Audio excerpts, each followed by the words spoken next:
Welcome to Eternal Darkness, where nightmares come to life. I'll be your host through these twisted tales tonight. Before we descend into the shadows, remember to like and subscribe to join our growing community of horror enthusiasts. Get comfortable, turn down the lights, and prepare yourself as we begin our journey into the unknown. I grew up working sheep around Kayenta, Arizona, right near the Utah line off US Route 163. Out here, you learn early that the desert changes fast when the summer monsoons roll in. Dust 1 hour, a wall of rain the next, and lightning cracking down on open ground like God's own hammer splitting the earth. In early August 2021, after one of those storms that turned the sky green and made your teeth ache from the pressure change, I was helping my neighbor Wade with his flock. His nephew was up near Dennehotso hauling hay bales for the season. So it was just the two of us fixing fence and making sure nothing got out before nightfall. The pen sat about 15 minutes northwest of town, past the rusted water tanks and out toward a shallow ravine that drained toward Segi Canyon. I'd been out there dozens of times since I was 12 years old, learning the trade from my father before he passed. I'd never seen anything like what happened that evening. The ground was still soft from the downpour, sucking at our boots with each step, and the air had that thick, damp smell you only get after a desert rain, wet sage and creosote mixed with ozone. The sheep were restless, bunching together in the northeast corner of the pen instead of spreading out to graze like they normally would after a storm. I remember thinking it was odd but not alarming. Animals get spooked by thunder. I was retying the wire at the south corner, my fingers slick with mud and rust, when I noticed one of the sheep standing oddly still in the far pen, maybe 40 yards from where I worked. It wasn't grazing, wasn't shifting its weight from hoof to hoof, wasn't even flicking its ears at the flies. It just stood there, locked in place like something had pinned it to the ground with an invisible stake. At first I thought it was sick, maybe bloat or some kind of neurological thing. But then I saw the eyes. Sheep don't watch you the way people do. They glance, they startle, they look away. They don't track you side to side with focused intention. This one did, following me as I moved along the fence line, its head turning smoothly, deliberately. The hair on my arm stood up despite the heat. I called out to Wade to check the count, my voice sounding thin against the empty desert, and the thing snapped its head toward me so fast I heard the joints crack from where I stood. Before I could make sense of it, before my brain could catch up with what my eyes were seeing, it broke into a run. Not the bounding, uneven gait of a sheep startled by a coyote, but an awkward upright sprint on its hind legs, forelegs tucked against its chest like arms.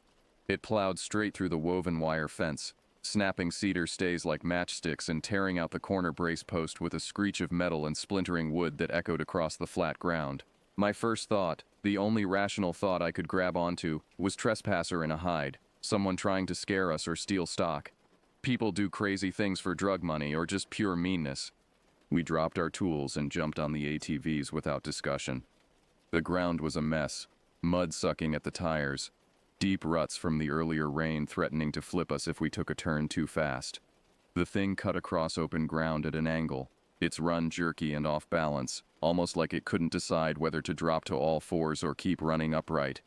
It moved with disturbing speed, faster than any sheep could manage, faster than most men. It angled for the ravine and slipped down into the shadows where the willows grew thick and the clay banks dropped 8 feet straight down. We stopped short, sliding sideways in the mud, and climbed down into the wash. Wade had his flashlight and I had my knife, though what good either would do I didn't know. We found nothing but wet clay and a wall of willow roots. Water still trickling through the center channel. Upstream, a loose rock tumbled down the bank with a hollow crack, but no movement followed, just the sound of water and our own breathing, harsh and fast.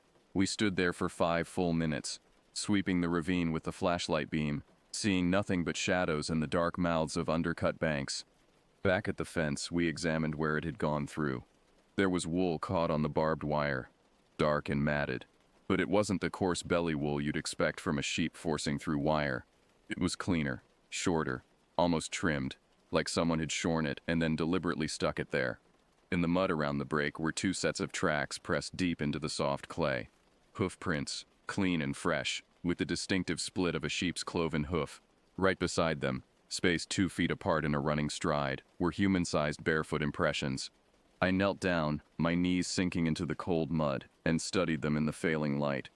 The toes splayed wide, abnormally wide, like fingers spread for balance. Each print sank 3 inches deep into the soft ground, suggesting significant weight hitting at speed. Some had a toe drag on the inside edge, a scraping mark, like the person had an old injury or deformity that forced them to compensate with each step. The spacing was wrong too far apart for walking, suggesting either a long stride or something moving at near sprint speed. Wade and I told ourselves it had to be someone messing around. Maybe some teenager high on something, or a transient trying to survive by killing stock. Still, when we locked the gates and headed out as the sun dropped below the mesa, I noticed the chain on the south entrance was wet again, glistening in the last light. Not wet like rain, but slick. The kind of slick you get from fresh sweat or someone handling it with damp hands. Only problem was it hadn't rained since the storm passed hours earlier, and neither of us had touched that chain. We'd come in through the north gate. That night back at my trailer, I couldn't settle. Every time I closed my eyes, I saw those tracks beside each other. Hoof and human, pressed into the same mud at the same depth like they'd been made at the same time by the same creature. That wasn't possible. I knew it wasn't possible. But I also knew what I'd seen, and I knew the desert. I'd tracked coyote, bobcat, even mountain lion through this country. I'd seen how animals moved, how they left sign. This was different. This was wrong in a way that made my stomach clench. The next morning, Wade and I were both back at the pens before the sun was fully up. Neither of us having slept much. The storm had left the ravine slick, the clay still holding every print from the night before in perfect detail, like a plaster cast. We patched the section where the fence had been blown out with new wire and extra posts, working mostly in silence. Then we started following the wash on foot, moving slowly, studying every inch of disturbed ground. The rain had carved new ledges into the banks and left slick tan shelves of packed clay that recorded everything that had passed. Not far from the break, maybe 30 yards downstream, we found wool caught on rabbit brush 6 feet up, well above where any sheep could have rubbed against it. The branches were bent outward, not down, like something tall had pushed through, not under. On a flat stretch of mud between 2 bends, the tracks reappeared with startling clarity. Coyote paw prints, small and delicate. Sheep hoof prints, overlapping in places. And the same barefoot impressions from last night, deep and deliberate. They were spaced long, set heel to toe like someone running at speed, pushing hard off the ball of each foot. On one print, the clearest one, the big toe splayed far from the others, almost perpendicular to the foot, as if it had been broken long ago and healed wrong, or as if the foot itself had been restructured by injury or birth defect. Wade crouched down and put his hand next to the print for scale. His hand vanished inside it. We both knew what we were looking at, even if we didn't want to say it out loud. This was a human footprint, or something close enough to human that it didn't matter. And it was out here, in the desert, running through a sheep pen in the middle of the night, breaking through fences with inhuman strength. We drove into Kayenta later that morning for salt blocks and wire, making the trip more for normalcy than necessity. At the trading post, we asked around without giving details, just casual questions about stock losses and strange activity. A couple of ranchers mentioned losing animals earlier in the summer, north toward Shanto. Nothing recovered, no blood trails, just gone.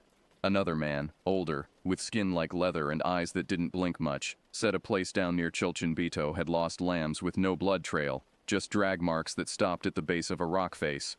The lambs were gone, but their wool was found a week later, bundled and left on a fence post like an offering or a warning. Nothing about any of it sounded like coyotes or even feral dogs. Predators don't bundle wool. Predators don't mimic sheep calls. Predators don't wear the skins of what they hunt. When we got back to the pens, Wade's uncle Lloyd came by to drop off some supplemental feed. Lloyd was Navajo, raised traditional, and knew more about this land than any government surveyor or university researcher ever would. We told him about the prints, about the wool, about the way the thing moved. He listened without interrupting, his face giving nothing away, then said not to follow anything into a wash after rain, and never to trail sign if it changed from animal to human and back again. His voice was flat, matter-of-fact, like he was giving advice about checking fence posts or rotating pasture. He left without asking questions, without offering explanations. That scared me more than anything else. That evening, Wade and I decided to watch the pens. We didn't use a campfire and kept the lights off except for the ATVs, which we staged facing the ravine with red filters over the lamps to preserve our night vision. We counted the flock twice, marking each animal, making sure we knew exactly how many we had. 37 ewes, 42 lambs. The night was quiet except for distant thunder rolling over Monument Valley to the north. Flashes of lightning that lit up the underside of clouds in shades of purple and gold. Around midnight, a single ewe gave a short, flat bleat from the center of the pen. It wasn't a distress call exactly. More like a question, a sound sheep make when they're trying to locate another member of the flock. A few seconds later, the same sound came from the ravine, drifting up from the darkness below, but it was slightly off. Close enough to mimic, close enough to fool a sheep, but missing something essential. The timing was wrong, the pitch slightly too high, like someone imitating a sound they'd heard but didn't fully understand. The flock went dead silent. Every animal stopped moving, stopped chewing, stopped breathing, it seemed. They all faced the ravine, heads up, ears forward. I've worked livestock my entire adult life, and I've never seen that level of unified fear response. Prey animals have instincts honed over millions of years. They know when a predator is close. They know when something is wrong. We turned toward the sound, hands on our flashlights but not turning them on yet, and I caught movement along the fence in my peripheral vision. A shape rose up at the far side, maybe 60 yards away, visible only as a darker shadow against the dark ground. I could see a hand gripping the wire tight, fingers wrapped around the top strand, and I could hear the wire singing under tension. It moved sideways, slow and deliberate, not hopping like sheep do when they clear an obstacle, but sliding laterally like a person moving along a wall in the dark. I started my ATV, and the engine's roar split the night. The sound sent the shape dropping to the ground immediately, then loping along the outside of the pen toward the low spot where the bank sloped down. We gave chase, my ATV fishtailing in the mud, Wade right behind me. My light caught it cresting a small berm. Tall, impossibly tall, with narrow shoulders and something draped over its back that looked like rawhide stitched with patches of wool. The head was wrong, too large or too small. I couldn't tell in the bouncing light. It stumbled, dropped to all fours for 2 strides, moving like a dog, then surged upright again and made for the ravine with terrifying speed. We hit deep clay and bogged the ATVs, the wheels spinning uselessly. We continued on foot until we reached a rock shelf where the ravine cut through sandstone. The tracks changed abruptly. 2 clean right-foot human impressions, pressed so deep you could see the individual toe marks. Then a tangle of cloven marks, overlapping, confused. Then nothing on the bare rock, as if whatever made them had simply vanished into the stone itself. At first light we found a lamb downstream, tangled in old barbed wire against a mesquite tree. It was alive but trembling so violently its legs could barely support its weight. There were no bite marks, no blood, no sign of attack. It looked like it had been carried there and deliberately placed, the wire wrapped around its legs in a way that was almost careful, almost gentle.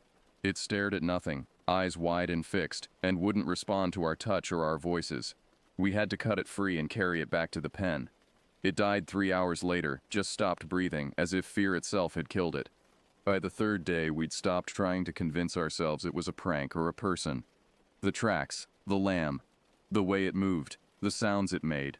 None of it fit anything harmless or even anything we could name. That morning, Wade and I decided to get serious. We ran a grid along the ravine, tying low tripwires between mesquite trunks and hanging old nails from twine so they'd clatter if anything brushed past. We moved panels to tighten the pen's perimeter, and laid heavy cattle mats over the soft spots in the ground where tracks would show. Wade called his Uncle Lloyd back, and I brought my brother Louis, who ran cattle up near Mexican Water. Both had worked stock for decades and knew how to read sign better than any sheriff or game warden. Nobody wasted time with stories or guesses. We just worked, each man taking a section to fortify, building layers of defense between the flock and whatever was out there in the dark. By mid-afternoon, Lloyd found something. On a side cut where the ravine undercut a sandstone shelf, hidden behind a screen of tamarisk and Russian thistle, he spotted a patch of sand that looked recently smoothed over, like someone had deliberately erased their tracks. We belly-crawled under the ledge, the rock pressing close above us, and found a shallow alcove carved by ancient water flow. Inside, protected from rain and sun, was clear evidence of habitation. A rolled tarp. Military surplus, faded green, 2 old jackets, both torn and stained with dried mud and what might have been blood, an army canteen with water still sloshing inside, A coil of twine, the same gauge as what we used for baling, and a pocket knife with fresh lanolin smeared along the blade edge. The thick grease sheep secrete in their wool. In one corner was a pile of wool, cut clean at the base with a sharp blade, sorted into neat bundles by length and quality like someone planning to sell it or trade it. At the edge of the sand was a partial footprint, heel and midfoot pressed deep, as if someone had crouched there for a long time, watching, waiting. Beside it was a cloven print in the same wet layer of sand. The same depth, the same age, made at the same time, by the same creature, or person, or whatever it was. We didn't speak. We just photographed everything with our phones, laid a tape measure for scale, and carefully packed the items into clean feed sacks to preserve any evidence. Wade radioed the tribal livestock officer out of Tuba City on the emergency channel. The man told us to preserve the sign, keep our distance, and wait until he could get out in the morning if the road stayed passable after another storm cell that was building to the west. Lloyd took a shovel from the truck and drew a line in the damp dirt around the pens, circling the flock in a complete unbroken ring. He told us, without raising his voice, without any dramatics, not to let anyone, especially children, cross that line until sunrise. He salted the base of the fence with coarse rock salt, laying it thick, and set 2 wide snares on the outside, positioned low, enough to catch a leg but not break it. He worked methodically, his hands steady, and I realized he'd done this before. He'd dealt with something like this before. That evening, a small storm cell built to the west, clouds stacking up purple and black against the sunset. By nightfall, the wind was pushing hard enough to make the T-posts strain in their concrete sets, singing like tuning forks. The sheep were pressed together in a tight mass in the center of the pen, refusing to separate, refusing to lie down. Animals know. They always know before we do. Around 10 o'clock, the nails on one of the tripwires clattered once, sharp and clear in the darkness. A few minutes later, one of Lloyd's snares went taut with a metallic snap, jerking the post sideways in the mud with enough force to crack the wood. We swung our lights toward the sound and caught movement just beyond the salt line, at the very edge of our light's reach. A figure standing close to the fence, tall and narrow, maybe 7 feet or more, head turned slightly down as if studying the salt barrier with curiosity or respect. It stepped back slowly, deliberately, keeping outside the salt line like it understood what it meant, like it knew the boundary we'd set and chose not to cross it. The sheep went insane, bleating in panic, trying to climb over each other in their terror. The dogs we'd brought growled low but stayed behind us, their hackles up, refusing to advance. A second later, lightning lit the ravine in a flash of pure white light that turned night into day for one frozen moment. In that flash, I saw it clearly. The figure pivoted and ran, but in that instant of illumination, I saw its face, or what should have been a face. Clay-streaked skin stretched over sharp bones, eyes too wide, reflecting the light like an animal's eyes. A mouth that opened too far, and that rawhide draped over its shoulders, stitched with wool, wet and gleaming. We chased to the lip of the ravine, our lights cutting through the darkness, and saw nothing but shadow and the silver thread of water running through the wash bottom. In the morning, when we checked the snare, the livestock officer found the steel cable kinked in tight, deliberate twists, like it had been turned by hand, methodically, until the metal fatigued and snapped. The kind of strength that would break a man's fingers. The kind of patience that was somehow worse than violence. We decided that night would be the last. The next morning, no matter what happened, no matter what we saw or didn't see, we'd load the entire flock and move them to Wade's cousin's land near Combe Ridge, 30 miles away. We'd already reinforced the weakest corner with new T-posts and a railroad tie salvaged from an old siding, then stacked old metal gates along the outside of the fence so there were no gaps, no spaces wide enough for anything larger than a rat to squeeze through. By sundown, everything that could be done was done. We had 4 men, 2 shotguns, 3 flashlights, and a flare gun Lloyd had brought. We took turns sleeping in 2-hour shifts, but none of us actually slept. We just lay there in the truck bed, staring up at the stars, listening to the night sounds, waiting for something to go wrong. Just after midnight, the nails strung on the trip wires rattled in 3 different spots simultaneously, north, south, and east. Instead of testing one section, instead of probing for weakness like any animal would, whatever was out there was coordinating, testing multiple points at once with intelligence and planning. We kept the truck lights off to save our night vision and fanned out along the inside of the fence, each man covering a section. The air was damp and heavy with the smell of rain coming, and underneath that something else. A smell like wet dog mixed with rancid fat and something sweet that made my stomach turn. A hand curled over the top of the fence near where I stood, 6 feet up, the fingers long and the joints pronounced in the dim starlight. Mud streaked the pale skin, and the nails were broken and black with embedded dirt. They gripped the wire tight, testing it, and then pulled back out of sight without a sound. I could hear breathing somewhere past the posts. Steady and controlled, like someone doing hard labor but maintaining composure. Lloyd stepped forward to the salt line, his boots stopping exactly at the edge, and spoke in Navajo. I don't speak the language, but I recognize the cadence as a warning, maybe a prayer. He wasn't yelling. He told whoever or whatever was there to leave what wasn't theirs, and to stop coming to this place. His voice was low and even, the voice of a man who'd faced fear before and survived it. For a few seconds, nothing moved. Then the fence bowed inward from sudden weight, the metal screeching, the posts groaning, the railroad tie held, barely, concrete cracking at its base. Wade moved toward the gap on the low side and flipped on the floodlight we'd staged there before dark, powered by a portable generator. The wash exploded into white light so bright it hurt to look at. For a second, maybe less, everything was absolutely clear. The figure at the low spot was tall and skeletal thin, ribs showing under skin that was smeared with clay and streaked with something darker, shoulders draped with rawhide stitched with patches of wool in a grotesque parody of clothing.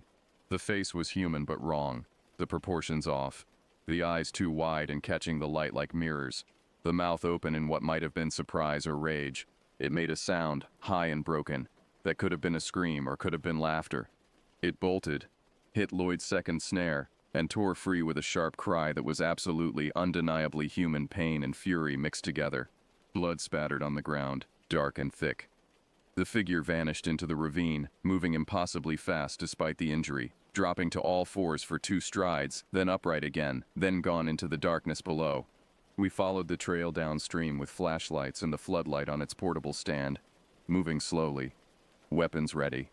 Blood drops on the clay, black in our light, spaced far apart, suggesting speed despite injury. The trail led through the center of the wash, avoiding the banks, staying in the water as if trying to wash away the scent.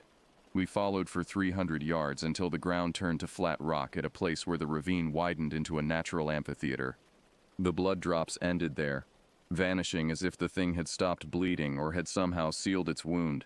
Boot prints began on the far side of the rock shelf, heading north toward the Utah line, not barefoot anymore.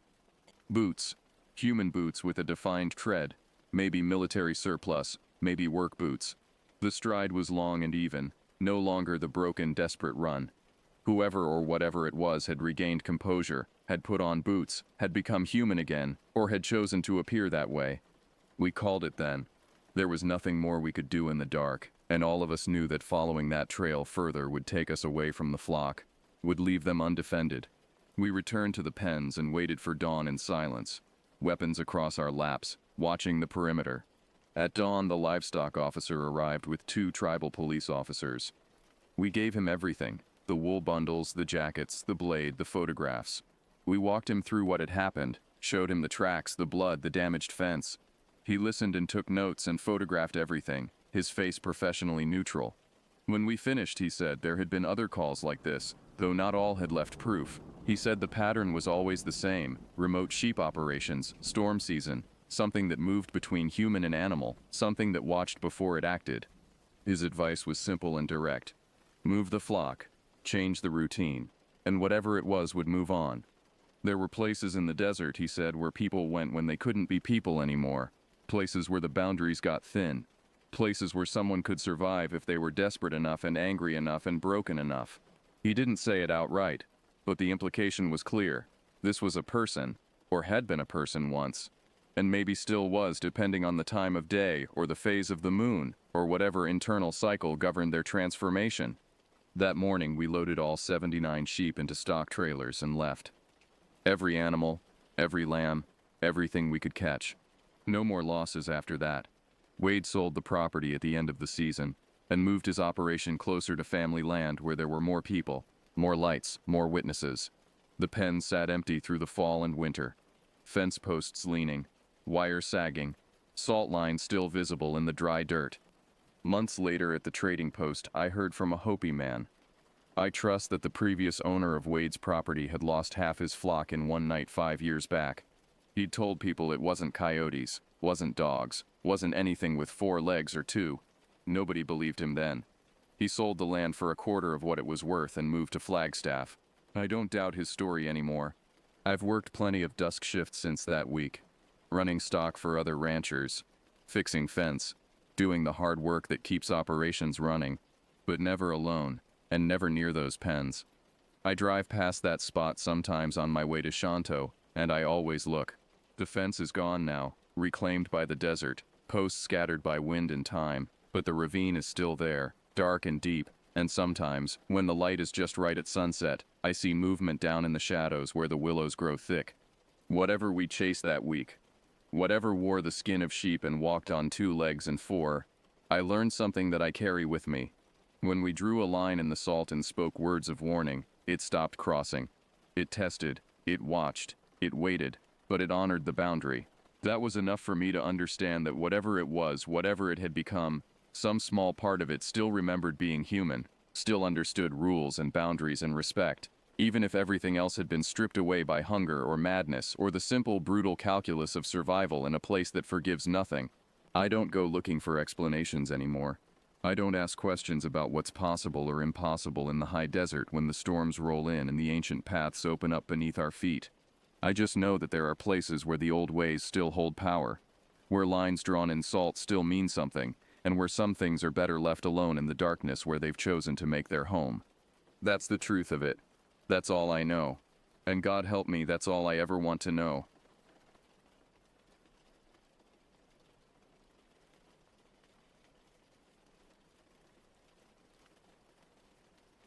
Every summer, our family gathers for what we call family camp.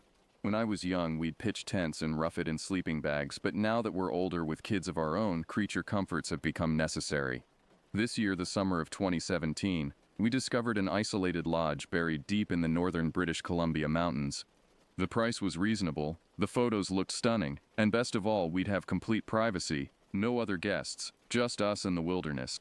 The drive took nearly 7 hours, the last 2 on increasingly narrow dirt roads that wound through dense pine forests. My husband Thomas drove while I studied the printed directions, my finger tracing our route on the crumpled map.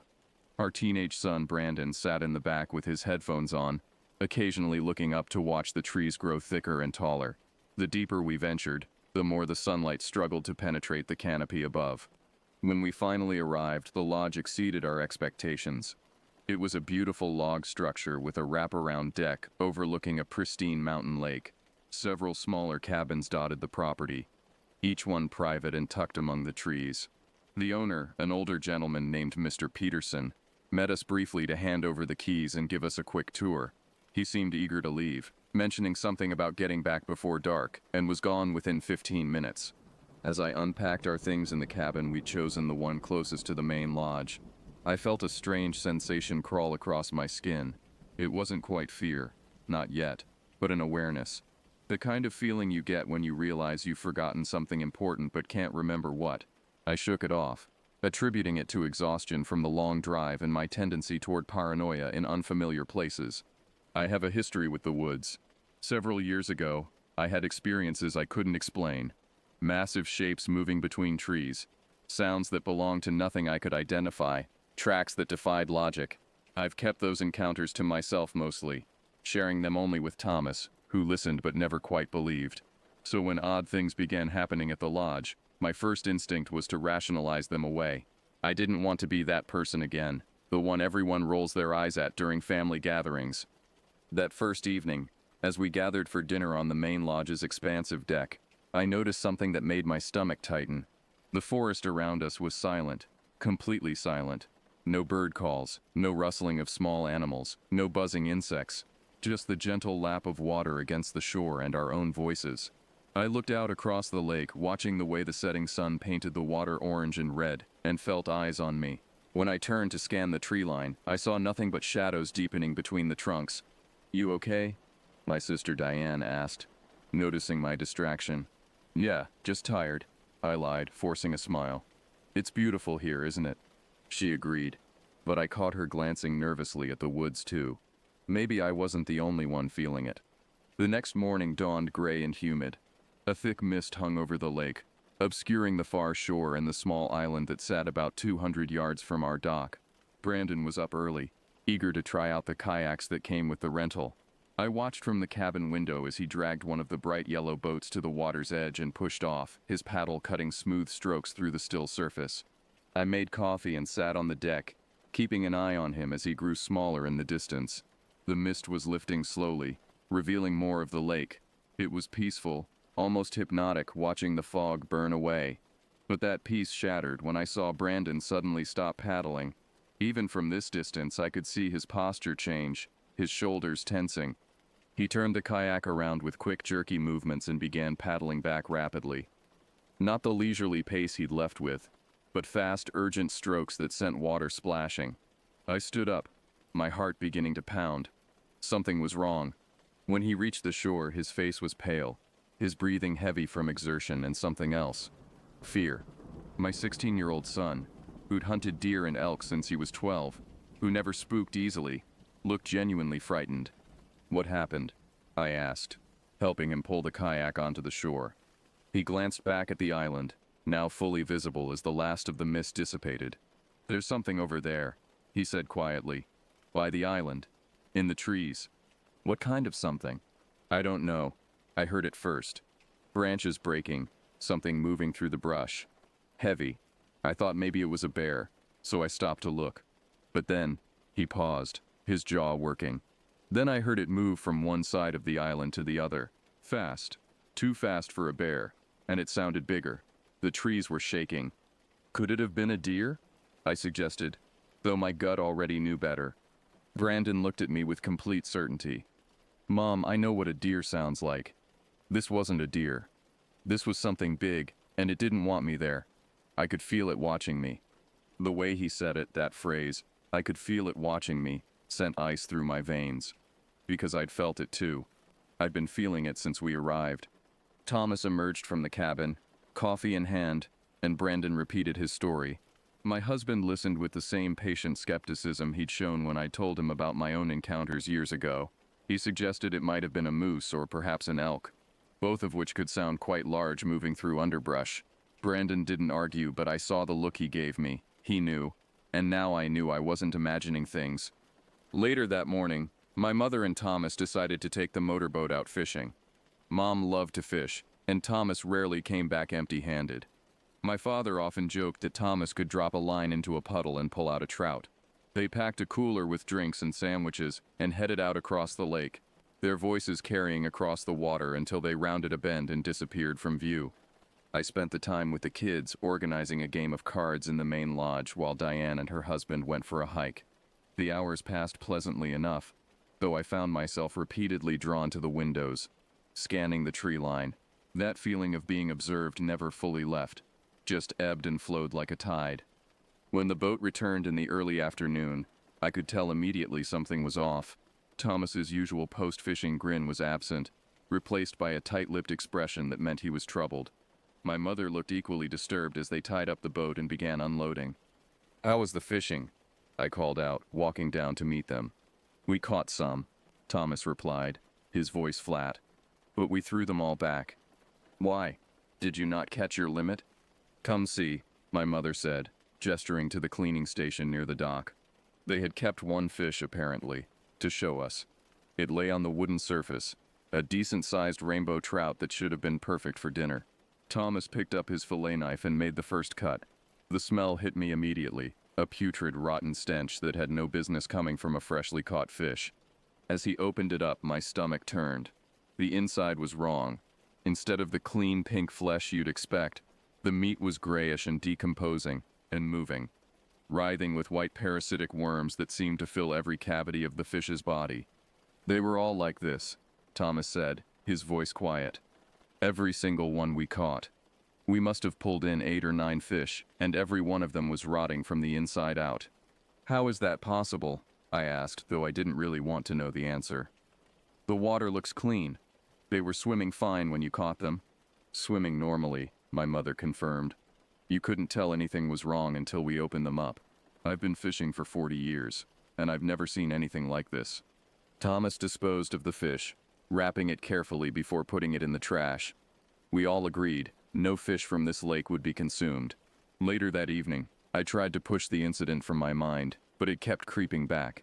Something was wrong with this place.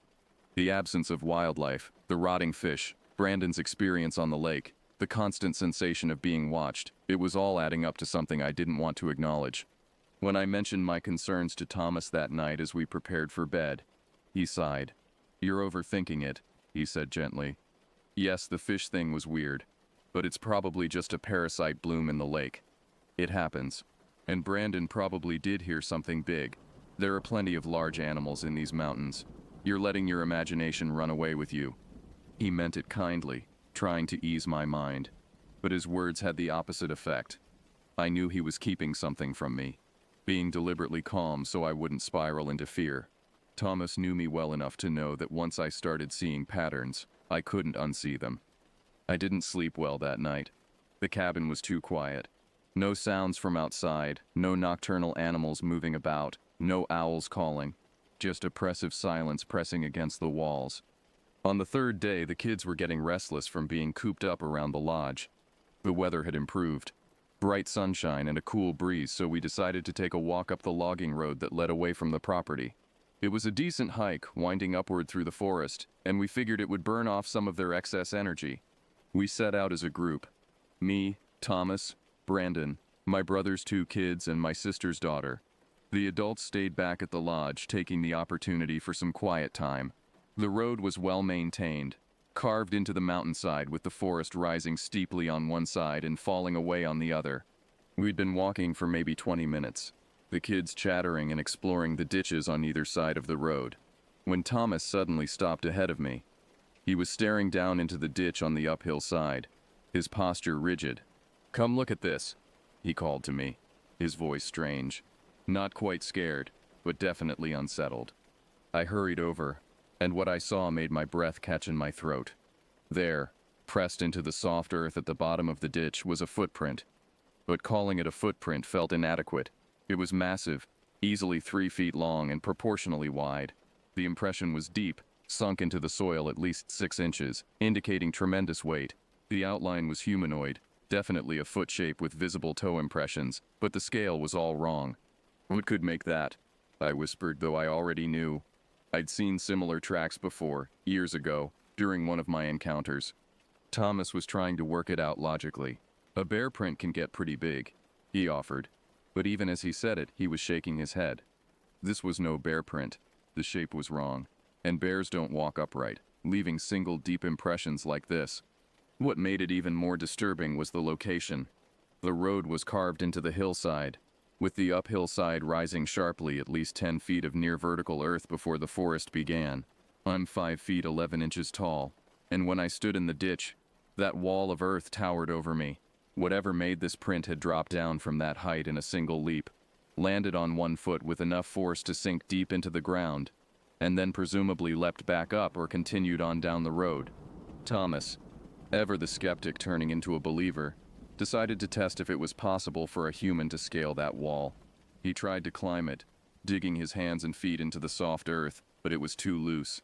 He slid back down, dirt cascading around him. "There's no way someone climbed this," he admitted, brushing off his pants. "It's too unstable." The kids had gathered around now, and I could see their excitement turning to unease as they processed what they were seeing. Brandon crouched down near the print, studying it carefully. "This was here recently," he said, pointing to the clean edges of the impression. "If this was old, the sides would have eroded. This happened in the last day or 2. A chill swept through me that had nothing to do with the breeze. Something huge had been on this road recently, walking the same path we were walking now. I looked up the road ahead of us, then back the way we'd come, suddenly very aware of how isolated we were. The forest pressed in on both sides, thick and impenetrable. "We should head back," I said, trying to keep my voice steady for the kids' sake. "It's getting close to lunchtime anyway." Thomas agreed readily, and I could tell he was more shaken than he wanted to admit. We turned around and headed back to the lodge, the walk passing in relative silence. The kids sensed our mood and stopped their chattering. Every rustle in the woods made us all jump slightly. That evening I wanted to go back with a camera to document the print, But Thomas talked me out of it. It'll be dark soon, he reasoned. And if something did make that print, I don't want to be out there advertising our presence. He had a point, though it frustrated me. Part of me needed evidence, proof that I wasn't losing my mind. But the other part, the part that understood predators, knew Thomas was right. I woke before dawn on the fourth day, unable to remain still any longer. The bed in our cabin was uncomfortable, yes, but that wasn't really why I couldn't sleep. Every time I closed my eyes, I felt exposed, vulnerable. My ears strained for sounds outside, footsteps, breathing, anything that would confirm the presence I felt watching us. I slipped out of bed quietly, trying not to wake Thomas, and grabbed my camera. The sun was just beginning to lighten the eastern sky, turning it from black to deep purple. This was the magic hour for photography, and I thought maybe capturing some beauty would help calm my nerves. I stepped outside, and the cold morning air bit at my skin. The lodge grounds were silent and still. I walked toward the lake, camera in hand, hoping to catch some early morning waterfowl or perhaps an eagle.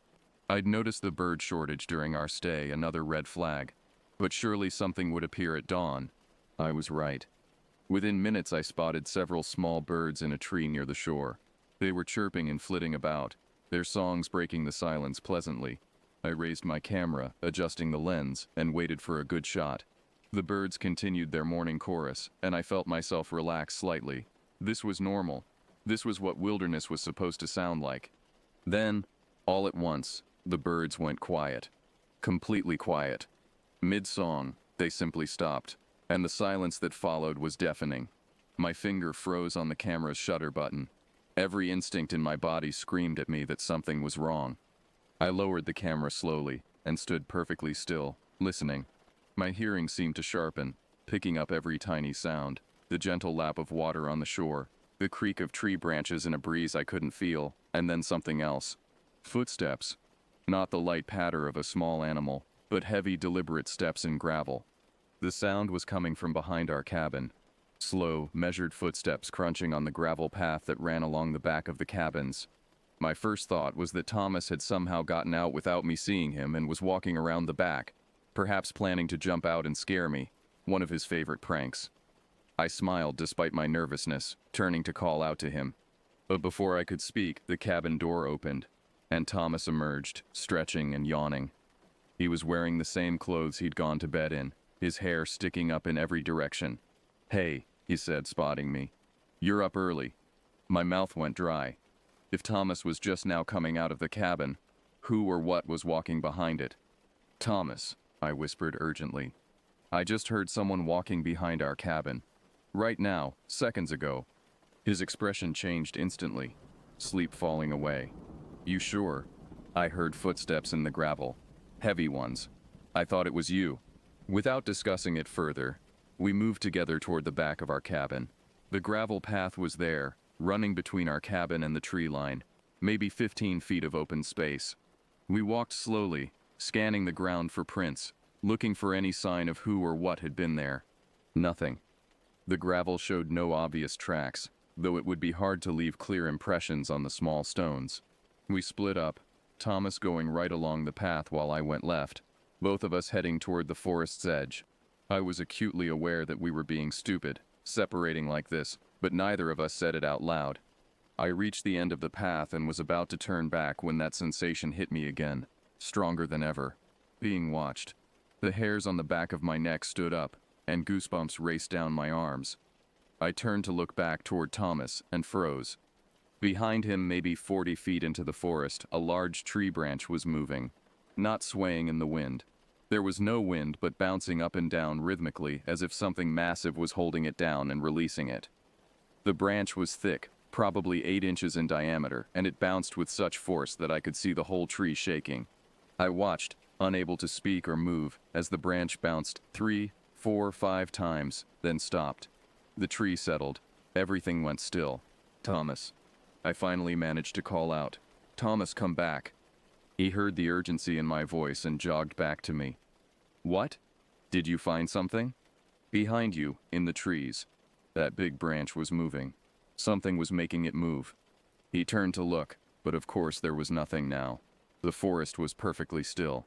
He started to respond, probably to offer some logical explanation. but I cut him off. I know what I saw.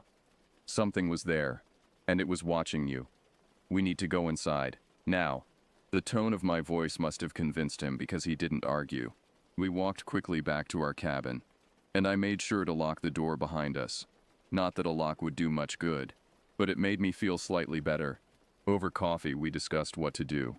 Thomas was finally admitting that things were strange, though he still tried to rationalize each incident individually. But when I pointed out the pattern, the absence of animals, the rotting fish, Brandon's experience, the footprint, the footsteps, the moving branch, he couldn't deny that something was off. Maybe we should consider leaving early, I suggested carefully. Thomas looked torn. We can't. Your whole family is here. If we leave, we'll have to explain why, and you know how that will sound. Plus, we paid for the whole week. He was right. If I tried to explain my fears to my family, most of them would dismiss it as my overactive imagination. We decided to stay, but agreed to be more careful. No more wandering off alone. No more early morning photography sessions. We'd stick together and tough it out for the remaining days. It seemed like a reasonable plan at the time. By the 5th day, the atmosphere around the lodge had shifted noticeably. Everyone seemed on edge, though most wouldn't admit it directly. We gathered on the main lodge deck in the afternoon, and the conversation eventually turned to the strange things we'd been experiencing. My sister Diane was the first to really open up. She looked uncomfortable, glancing at her husband before speaking.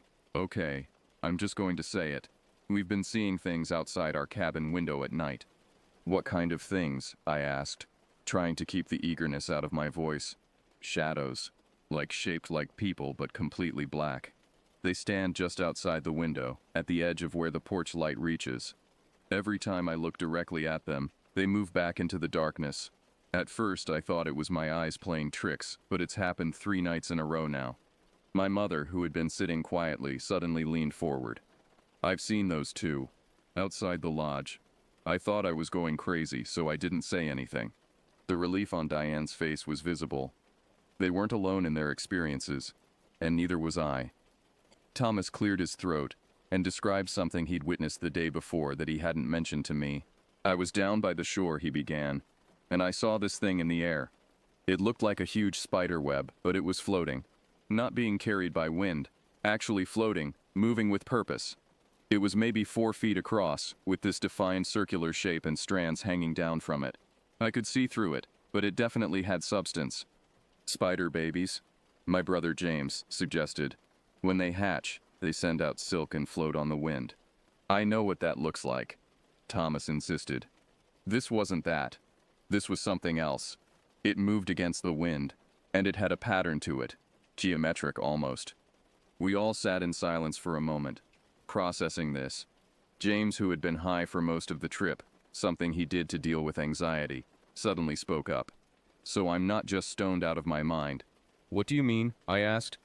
This whole place feels wrong, like physically wrong. I keep getting dizzy, like the ground is moving under me. At first I figured it was because I've been smoking too much, but if you guys are feeling weird too. Multiple people nodded. The sensation of unsteadiness, of being slightly off balance, had plagued most of us.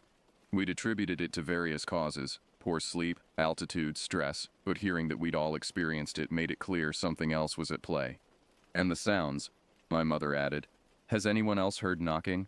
Like someone hitting a tree with a baseball bat? My heart jumped. I'd heard it that morning but hadn't mentioned it. Yes, I confirmed. Multiple knocks coming from different directions.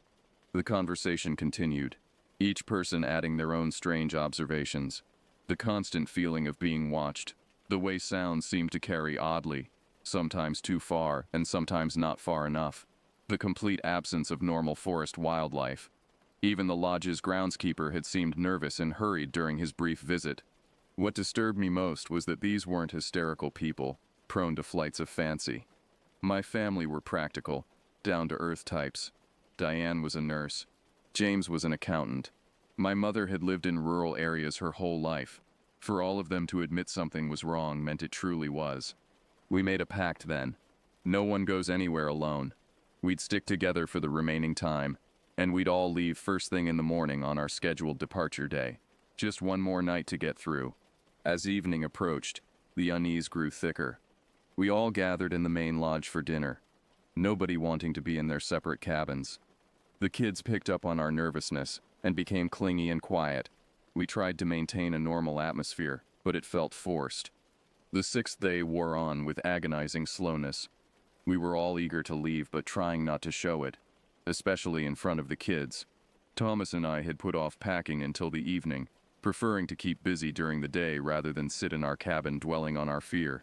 As the sun began to set, we finally made our way back to our cabin to gather our belongings. Brandon was with his cousins in the main lodge, and we could hear their laughter carrying across the property. It should have been comforting, but instead, it just made me aware of how far away they were. We worked in silence at first, folding clothes and organizing bags. I was halfway through packing my toiletries when the smell hit me. It was overwhelming. A thick, putrid stench like rotting meat mixed with wet dog and something else I couldn't identify. Something musky and wild. "Oh God," I gagged, covering my nose. "What is that?" Thomas was bent over, putting items in our SUV. He stood up, looking confused. "What?" "That smell. You can't smell that?" He sniffed the air and shrugged. "I don't smell anything." "Are you kidding me? It's horrible. It smells like something died and then got left in a swamp." I walked closer to him, and the smell intensified. It was strongest near the car, near him. For a moment I genuinely thought he'd had an accident. "Thomas, seriously, did you—" "No."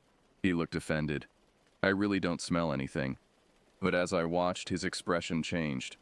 His eyes widened, and he started sniffing more deliberately. Wait, The smell had found him too, and his reaction confirmed I wasn't hallucinating.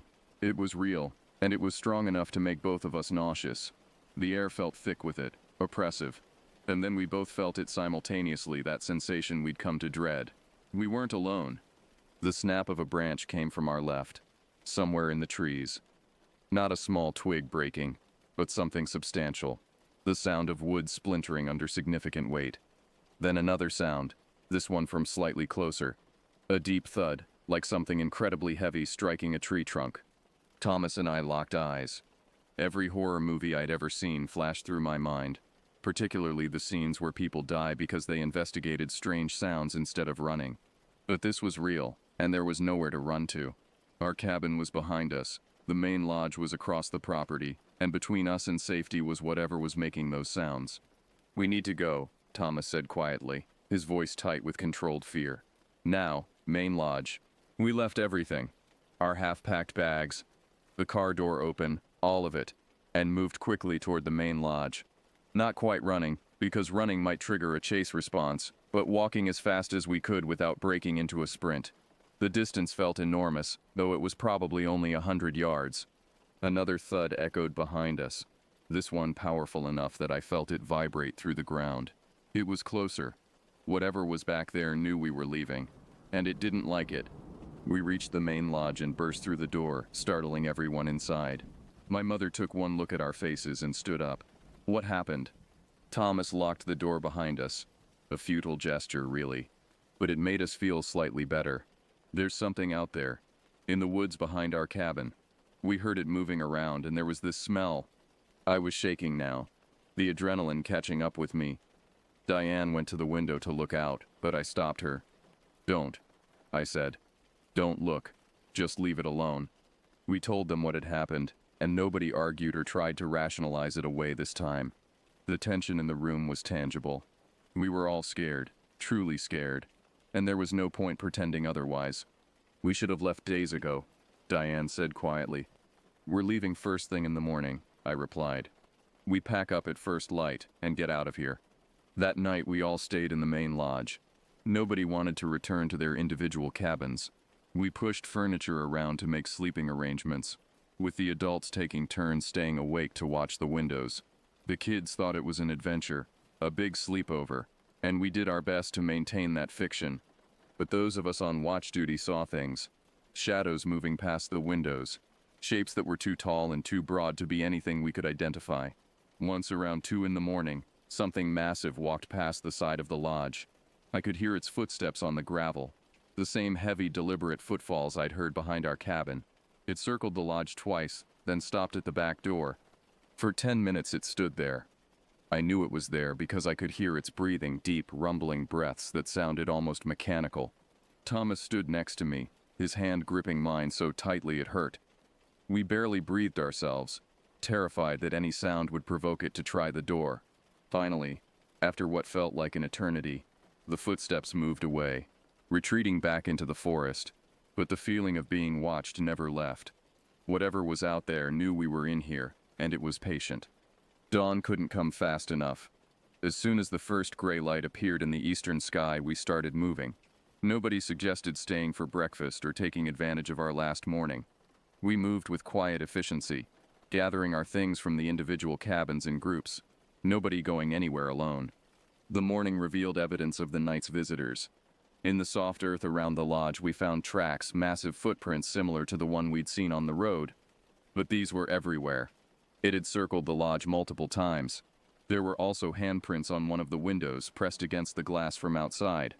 They were huge, easily twice the size of Thomas's hands, with long fingers that left smudges on the pane. We loaded the cars in record time. Brandon helped carry bags without his usual complaining, his face pale and serious. Even the younger kids seemed to sense the urgency. We didn't speak much, just worked and kept glancing at the tree line. Mr. Peterson appeared as we were finishing, driving up in his pickup truck. He looked unsurprised to see us leaving. His face resigned. Heading out early, he asked, though it wasn't really a question. Yes, I replied simply. I didn't offer an explanation, and he didn't ask for one. I did end up sending him an email later, once we were safely home. I detailed our experiences. Not all of them, but enough. I expected him to dismiss it or offer mundane explanations. Instead, his response came within hours. "Thank you for letting me know," he wrote. "I'm sorry your stay was cut short. You're not the first guests to experience unusual activity on the property. Several groups have left early over the past few years, all reporting similar things. Sounds in the night, the feeling of being watched, strange sightings. Some people don't notice anything at all, but others seem to attract attention. I don't advertise these incidents because the property is beautiful and most guests have wonderful stays. But I understand why you left, and I don't blame you. I hope your family is well, and I've refunded your last 2 nights." His email confirmed what we'd all known but didn't want to believe. Something lived in those woods. Something large, something intelligent, and something that didn't want us there. Whether it was what I suspected, what I'd encountered before, and what countless others have reported for generations didn't really matter. What mattered was that we'd gotten out. The drive home felt longer than the drive there, but we didn't mind. Every mile between us and that place was a relief. We stopped in the first small town we came to, and had breakfast at a diner. The normalcy of pancakes and coffee and other people almost bringing me to tears. The next year, when it came time to plan our family camp, nobody suggested going back. We found a popular campground instead. One with lots of other campers, park rangers on duty, and cell phone service. It wasn't as private or as beautiful, but it was safe. I still think about that lodge sometimes, especially at night. I wonder if other families are there now, experiencing what we did.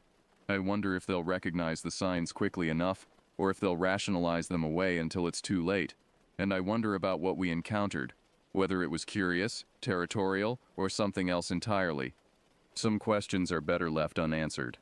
Some places are better left undisturbed. And some experiences change you in ways you can't quite explain to people who weren't there. My family doesn't talk about it much, but I know they remember. I see it in their faces when someone suggests camping in remote areas.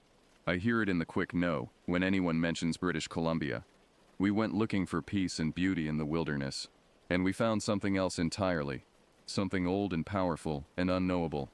And we were lucky, very lucky, that it let us leave.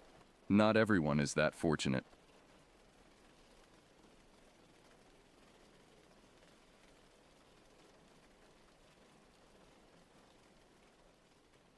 The Anishinaabe have stories of things that dwell in the deep woods. Creatures born from darkness that prey on those who wander too far from safety. For most of my life, I dismissed these tales as lessons wrapped in myth, meant to keep children close to home. My name is Gabriel Noden, and I'm about to tell you why I no longer doubt the old stories. It was 1998, and I found myself just outside Black Creek, a tiny town in the thick woods of northern Ontario, right where civilization tips into the wild. I'm Ojibwe, raised in the traditions of my people, but I wouldn't call myself deeply traditional. I mean, I've spent most of my life driving trucks and working construction gigs, but I've always respected the land and the stories my father used to tell, especially about things that lurked in the deep woods. I was there on a job. My cousin Eli asked me to check out a hunting cabin his family owned, one they'd rented out to a group of tourists who hadn't left it in the best shape. Said he'd pay me cash to clean it up and make sure it was safe for the next folks coming in. Easy work, or so I thought. Should only take you a day, maybe two, Eli had said, handing me the keys. Those city folk were messy, but nothing you can't handle. The morning was cold, mist clinging to the ground as I drove down the logging road. My truck bounced over potholes and ruts, the radio cutting in and out until I finally switched it off. The silence that followed seemed to press against the windows like a living thing. The cabin sat a good 3 miles off the main road, deep in a forest that was old and dense, with towering pine trees that blocked out most of the daylight even when the sun was high. I parked my truck at the end of the dirt path, grabbed my bag of supplies and started walking the trail that twisted and turned through the trees, feeling the quiet press down around me. The air had that heavy, mossy smell that always told you there were things living out there. Things you might never see, but you knew were there all the same. Birds called overhead, their voices seeming to echo in the stillness. Occasionally something would rustle in the underbrush, darting away before I could catch sight of it. Now Eli had warned me that the cabin was in rough shape. I expected some mess, maybe a few critters scurrying around. What I didn't expect was to find the door ajar, swinging on one busted hinge. That wasn't the work of a raccoon or some sloppy tourist. And it sure didn't help when I noticed the scratches on the door frame. Long, deep gouges that had ripped right into the wood. These weren't made by any animal I recognized. Too high up for a bear, unless it was standing. Too deep and wide for anything smaller. I hesitated at the threshold, a prickle of unease crawling up my spine. Something felt wrong. Not just the door, but the entire atmosphere around the cabin seemed tainted somehow. The birds had gone quiet, and even the wind seemed to hold its breath. "Hello?" I called out, though I wasn't sure why. No one should have been there. "Anyone inside?" Silence answered me.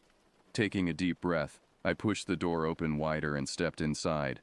The cabin's interior was a single large room with a small kitchenette in one corner and a bathroom off to the side. A stone fireplace dominated the far wall, and a wooden staircase led to a loft where the beds were located, or at least where they should have been. Inside, the place was trashed, furniture overturned, food strewn across the floor, and something that looked like a torn blanket shredded and half stuffed into a corner. Claw marks scored the wooden walls, some reaching as high as 8 feet.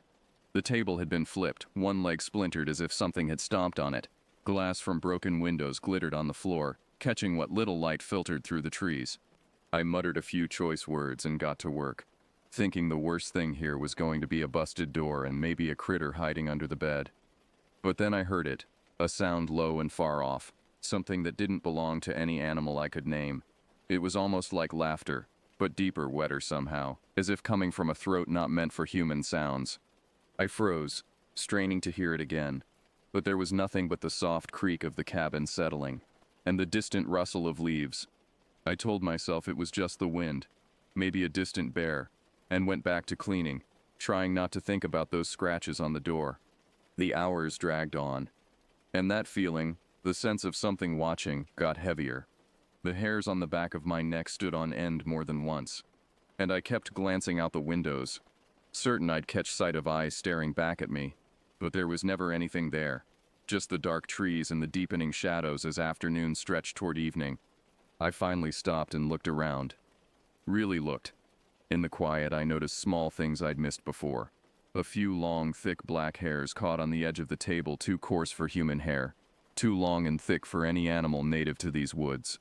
A clump of dirt, or something worse, tracked in across the floor. Dark, almost black, with a foul smell that made my stomach turn, and a smell faint but sharp like rotten meat hanging in the air. The tourists hadn't left this mess. Whatever had done this was something else entirely. I retrieved my hunting knife from my bag, feeling slightly more secure with the weight of it in my hand. The rational part of my brain told me to leave, to head back to my truck and tell Eli the cabin needed more than a simple cleanup. But curiosity, and maybe a touch of stubborn pride, kept me there. The scratches bothered me most. I ran my fingers over one set, feeling the depth of them in the solid oak. Whatever had made these had strength beyond anything I'd encountered before. I thought of the stories my grandmother used to tell, of the Wendigo and the other dark things that haunted the forests. Stories I had dismissed as mere superstition. Now, standing in that broken cabin with evening approaching, those stories didn't seem so far-fetched anymore. I decided to check outside before the light faded completely. Maybe there would be tracks, something to explain what kind of animal had done this. I stepped out onto the small porch, the wooden boards creaking beneath my feet. The forest had grown quieter, if possible. No birds, no rustling in the underbrush, just a heavy stillness that seemed to watch my every move. And that's when I saw them, the tracks leading away from the cabin and into the depths of the forest. They were strange, too large to be any animal I'd seen in these parts. The prints were wide with deep marks as if whatever it was had claws. Big ones. Some resembled a bear's paw, but distorted, elongated in ways that made no sense. Others looked almost human, but too large. The toes ended in points where claws would be. I felt a prickle at the back of my neck, a warning as old as humanity itself. Danger is near. A smart man would have left right then, gone back to town and told Eli to deal with it. But there was a part of me that had to know what was out there. The part that still carried the blood of hunters and warriors. The part that couldn't leave a mystery unsolved. With the sun beginning to sink below the tree line, casting long shadows through the forest, I made my decision. I grabbed my flashlight from my bag and, knife clutched firmly in my other hand, began to follow the tracks into the darkening woods. As I followed the trail into the woods, the light grew dimmer, filtered through the dense canopy of pine needles above. My flashlight carved a weak path through the gathering shadows, barely illuminating the strange tracks I followed. Each step I took felt heavier than the last, as if the forest itself was trying to slow my progress, to warn me away. I noticed other signs of passage. Broken branches hung at odd angles, snapped by something too tall or too careless to duck under them. Bark had been stripped from several trees, not in the way bears sometimes do, but in long vertical strips that exposed the pale flesh beneath. And most disturbing of all, claw marks scored the trunks at heights that would require something to stand 7 or 8 feet tall. The tracks led me deeper into the forest, away from any paths or trails, into areas where the trees grew so close together I had to turn sideways to slip between them. The ground grew soggy, my boots sinking slightly with each step. A stream must have been nearby, though I couldn't hear running water over the sound of my own breathing and the occasional crack of twigs beneath my feet. My father's voice echoed in my memory. The forest will tell you when something dangerous is near. The birds stop singing. The insects fall silent. Even the wind holds its breath. When that happens, you be ready. The forest was silent now. No crickets chirped. No owls called. Just the soft sound of my movement, and the distant creak of branches swaying in a breeze I couldn't feel down here on the forest floor. Then a few hundred yards out, I came across a pile of bones. They weren't arranged neatly. Nothing ritualistic, just dumped, scattered. Deer, maybe a few small animals too, all picked clean and left in a heap, a feeding ground. The whites of the bones stood out starkly against the dark forest floor, some still wet with something that glistened in my flashlight beam. My stomach turned. Whatever had made those tracks was a hunter, and a hungry one at that. I crouched down, examining the remains more closely. Many of the bones showed signs of being crushed, the marrow extracted. Others bore teeth marks unlike any I'd seen before. Too large for a wolf, too sharp for a bear. Just when I thought things couldn't get worse, a scream cut through the silence. High-pitched, human, filled with a terror so profound it made my blood run cold. It came from somewhere ahead of me, deeper in the forest, and it ended as abruptly as it had begun, cut off in a way that suggested nothing good. I should have turned back then. Every instinct told me to run, to leave whatever horror lay ahead to its fate. But I couldn't. Someone was out there. Someone who might still need help. My heart pounding, I ran toward the source of the scream, trying to move quietly, but knowing speed was more important now. The beam of my flashlight bounced wildly, creating a disorienting strobe effect among the trees. Branches whipped at my face and arms, but I barely felt them, driven forward by a mixture of fear and duty. And there, sprawled on the ground in a small clearing, was a body. A man, or what was left of him. His chest was torn open, his limbs bent in ways they shouldn't have been. His face was frozen, in an expression of absolute terror, eyes wide and staring at something I couldn't see. I knelt down, not sure what I was hoping to find. Maybe a sign that this was some twisted prank, that the man was actually a mannequin, an elaborate setup left by the tourists to scare the next visitors, but the warmth still lingering in his skin told me otherwise. This had happened minutes ago, perhaps seconds. He wore hiking clothes, expensive ones. Probably a tourist who'd wandered too far from the marked trails. A camera lay shattered nearby, the lens cracked and the memory card missing. Something had deliberately destroyed it, as if it didn't want its image captured. That's when I heard a low, wet crunch, like bones snapping under a heavy weight. I turned slowly, my flashlight beam trembling slightly in my grip, and saw it. The thing was crouched just a few yards away, its body hunched and misshapen, covered in coarse matted fur that seemed almost oily under the thin moonlight filtering through the trees. It looked like a bear, but larger, its limbs too long, ending in hands, not paws but hands, tipped with claws that were dripping with something dark and thick. I froze, hoping it hadn't seen me, but its head snapped up, nostrils flaring as it caught my scent. Its face was wrong. Not animal, not really. It was wrong in a way I couldn't put into words, like something half-formed. A twisted mockery of a human face with a jaw that hung open, revealing rows of jagged teeth that didn't fit together properly, some jutting outward, others curving back into the gums. Its eyes were the worst part. They were too intelligent, too aware. Not the eyes of a beast hunting prey, but something that understood exactly what it was doing. Something that enjoyed the fear it caused. The thing let out a noise, almost a laugh but twisted, like it was mocking me. And then it started toward me, each step slow and deliberate, like it knew I was already cornered. I took a step back, hand instinctively reaching for my knife, though I knew damn well it wouldn't do me much good against something like this. It was at least 8 feet tall, its back hunched as if it had once walked on all fours but had learned, imperfectly, to stand. Its arms nearly brushed the ground, ending in those terrible human-like hands with claws that seemed to lengthen as I watched. I could feel my heart pounding in my chest, and for a second my mind went blank. Then instincts kicked in. I turned and bolted. I ran, branches whipping against my face, tripping over roots and rocks as I barreled through the trees. Behind me, I could hear it, crashing through the underbrush, a relentless weight that seemed to know no fatigue. The creature moved differently than I did, less running, more loping, covering ground in huge strides that ate up the distance between us. My flashlight beam bounced wildly, offering only occasional glimpses of what lay ahead. More than once I nearly ran headlong into a tree, swerving at the last second, my shoulders scraping against rough bark. My breath came in ragged gasps, burning in my lungs as I pushed myself harder than I had in years. The worst part was the sounds it made as it pursued me, not just the crash of underbrush or the snap of branches, but a wet, gurgling chuckle that rose and fell like it was enjoying the chase. It was toying with me. I was certain of it.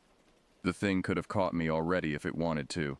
It was playing, savoring my fear like an appetizer before the main course.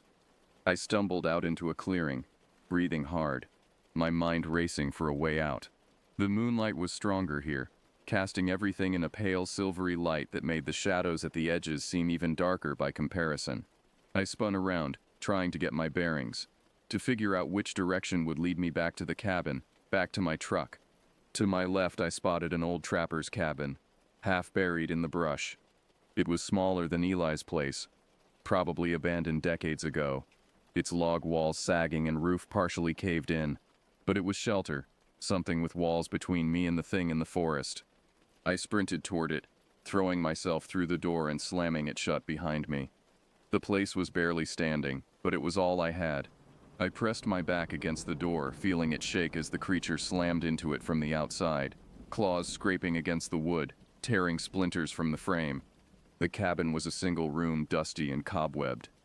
What little furniture remained had long since rotted, collapsed into piles of moldering wood.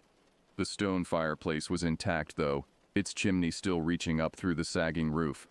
Moonlight filtered through holes in the ceiling, casting pools of silver light amid the shadows. I backed away from the door, scanning the cabin for anything I could use as a weapon. There was a rusty hatchet lying by the fireplace and a few old traps scattered around. But nothing that would do much against something that big, that powerful. The thing pounded on the door again, and I knew it wouldn't hold much longer. The entire cabin shook with each impact, dust raining down from the rafters. I grabbed the hatchet, my hands slick with sweat, and waited. If it broke through, I'd have one chance, maybe two. My mind went back to the stories my father told, tales of creatures that haunted the woods, things that had no name, that hunted for the sheer joy of it. He spoke of the Wendigo, of course the cannibal spirit that was never satisfied, but also of other things, older things that had been in these forests since before humans arrived. If you ever meet such a thing, he told me once, don't look in its eyes. That's how they steal your courage. And don't run straight. They're faster than any man. Run in circles, double back, confuse it. These things are strong but not always clever. The door buckled, wood splintering around the rusted hinges.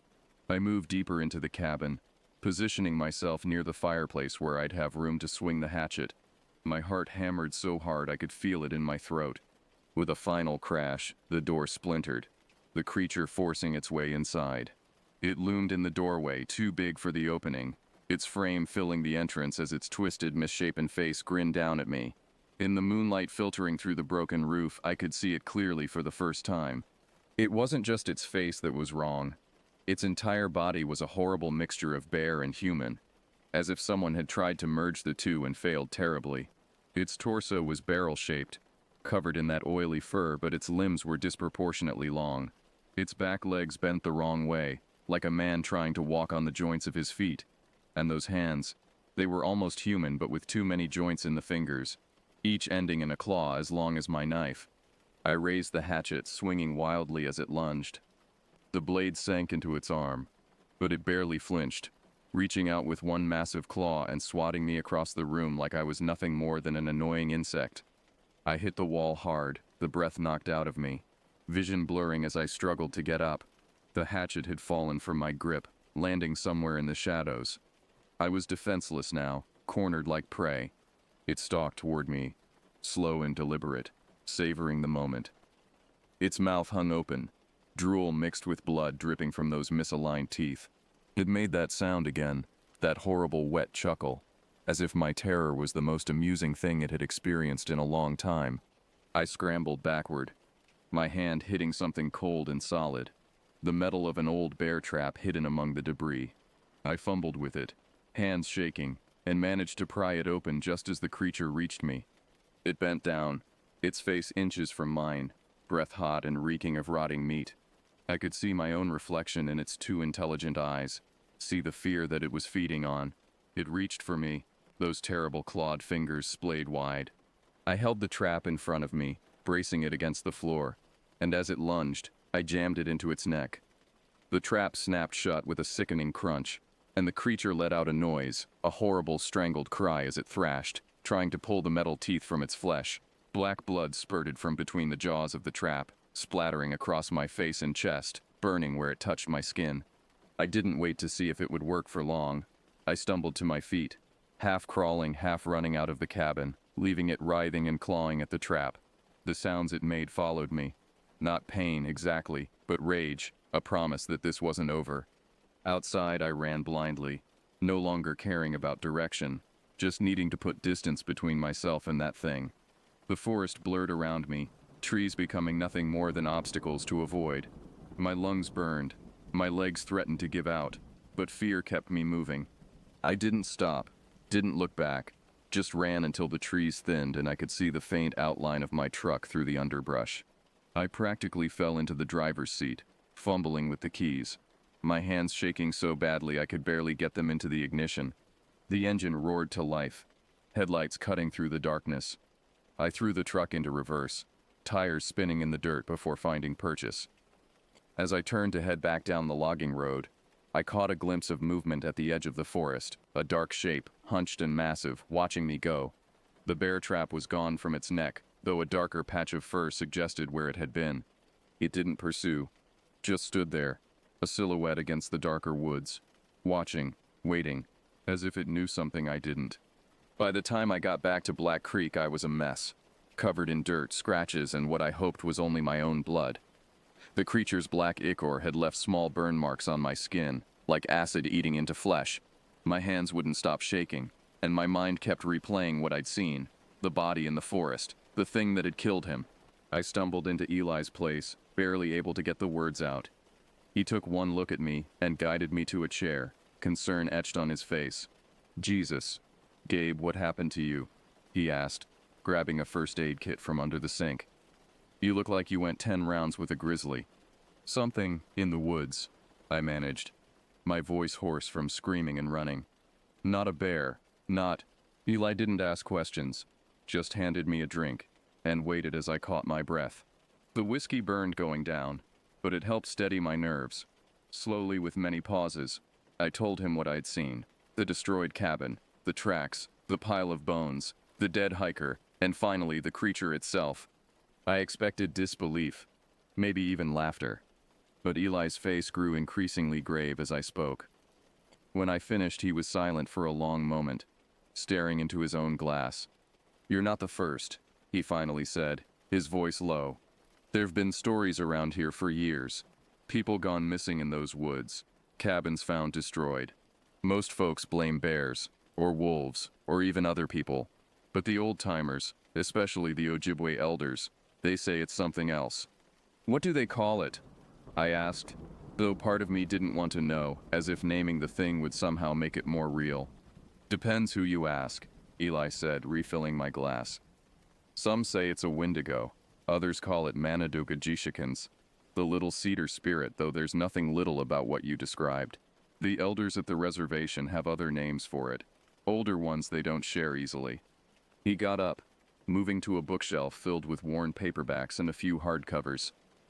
He pulled out an old leather-bound journal, its pages yellow with age. "This was my grandfather's," he said, setting it on the table between us. He wrote down the stories and warnings passed down through generations, things most people have forgotten or choose not to believe anymore. I opened the journal with trembling hands.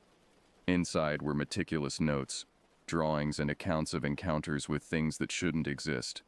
And there, on a page marked with a red ribbon, was a sketch that made my blood run cold. A hulking figure, half bear, half human, with 2 long limbs and claws like knives. It matched what I'd seen almost exactly. "My grandfather called it the Mishibazayo," Eli said, pronouncing the word carefully. "Not quite the water panther from the old legends, but something related. Something that's been in these woods for centuries, feeding on fear as much as flesh." "We need to go back," I said, surprising myself. "There's a dead man out there, and that thing. It's wounded, but it's still out there." Eli nodded slowly. "We'll need help," he said, "and weapons. I know a few men who won't think we're crazy. Or at least, not too crazy." The next morning dawned gray and misty, the clouds hanging low over the trees. I'd barely slept, plagued by nightmares where I was running through endless woods. The creature always just behind me, its wet chuckle following me even in dreams. Eli had gathered 3 others. His brother Marcus, an older man named Jim, who'd been a game warden before retiring, and a younger guy called Ryan who worked as a guide for tourists wanting to hunt in the area.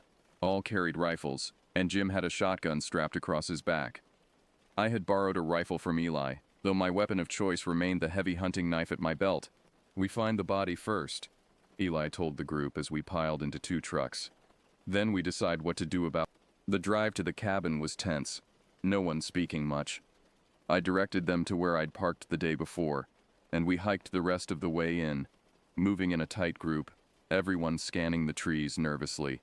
Eli's cabin looked even worse in the daylight. The door hung from a single hinge, the windows were shattered, and those claw marks in the wood seemed deeper, more deliberate than I remembered. The inside was as I'd left it, furniture destroyed, belongings scattered, that lingering smell of rot hanging in the air. "Christ," Marcus muttered, running his hand over the claw marks. "What could do this?" "Something big," Jim said, examining the tracks outside. "These aren't bear prints." "Not exactly. We followed the trail I'd taken the day before. deeper into the forest. The going was slower with 5 of us, but I was grateful for the company, for the reassuring weight of the rifles in everyone's hands. The forest seemed quieter than usual, the normal sounds of birds and small animals muted, as if everything was holding its breath. "Here," I said, stopping at the pile of bones I'd found. This is where I started to realize something was very wrong. Jim crouched down, examining the remains with a professional eye. "These aren't just broken," he said, picking up a deer femur. "They've been processed, methodically, almost like someone was harvesting them." We pushed on, following my directions toward where I'd found the dead hiker. But when we reached the small clearing, there was nothing there. No body, no blood, not even the broken camera I'd seen. "You're sure this is the place?" Ryan asked, skeptical for the first time since we'd set out. "Positive," I said, looking around in confusion. He was right here, torn open, just like... I trailed off, a horrible realization dawning. I spun around, scanning the forest floor more carefully. There a drag mark, partially obscured by leaves but still visible if you knew what to look for. Something had moved the body. "It took him," I said quietly. "The creature, it came back for him." We followed the drag marks which led deeper into the forest, away from any trails or paths. The trees grew thicker here, old growth that had never been logged, their massive trunks creating a cathedral-like space beneath their canopy. The ground grew soggy beneath our feet, the air heavy with moisture. The drag marks ended at a cave entrance, half hidden by a fall of rocks and overgrown with moss and ferns. It was small, barely large enough for a man to enter without stooping, but the soil around it was trampled, and those same strange tracks covered the ground. "A den," Jim said, unnecessarily. We all knew what we were looking at. I stepped forward, but Eli put a hand on my shoulder, stopping me. "We don't go in there," he said firmly. "Not without more men, more firepower." Part of me wanted to argue, to insist we finish this now. But another part, the part that remembered those intelligent eyes and that terrible strength, was relieved at the excuse to delay another confrontation. We marked the location, intending to return to town and gather a larger party. But as we turned to leave, a low growl emanated from the cave, stopping us in our tracks. It was answered by another, similar sound from deeper in the woods behind us. "There's more than one," Ryan whispered, his face pale. "Move," Eli said, his voice tight with controlled fear. "Back to the cabin, now." We didn't run. Running would trigger the predator instinct, but we moved quickly, weapons ready, backs to each other as we retreated. The growls followed us, sometimes from the left, sometimes from the right, as if the creatures were pacing us, hurting us. What we found was worse than anything I could have imagined. The cabin was torn apart. Blood smeared across the walls, and deep in the corner we found the trap. But it was empty, twisted and broken. There were no bodies, no bones, just signs of something that had been there and left, something angry. "It followed you back," Marcus said, examining the destruction. "It wanted you to know it could find you." We didn't stay long, none of us wanting to linger. As we headed back to the trucks, I caught a glimpse of something in the trees, a dark shape slipping between the trunks, watching us with that same twisted grin I'd seen the night before. I raised my rifle, but by the time I had it aimed, the shape was gone, leaving only swaying branches in its wake. Back in Black Creek, we gathered at Eli's place to plan our next move. Word had spread quickly. In a town that small, it was impossible to keep secrets. By evening, a dozen men had joined us, some out of curiosity, others out of a genuine desire to help, all armed and all looking to me for guidance. I wasn't sure I could provide. "We need to understand what we're dealing with," I said, looking around the room at their expectant faces. "Before we go charging in there, we need to know what these things are and how to fight them." Jim nodded in agreement. "Gabriel's right. We're not equipped for this. We need experts, maybe even the authorities." But the mention of authorities was met with skepticism. The provincial police wouldn't take reports of monsters in the woods seriously, and by the time they investigated, more people could die. And experts? Who would qualify as an expert on creatures that weren't supposed to exist?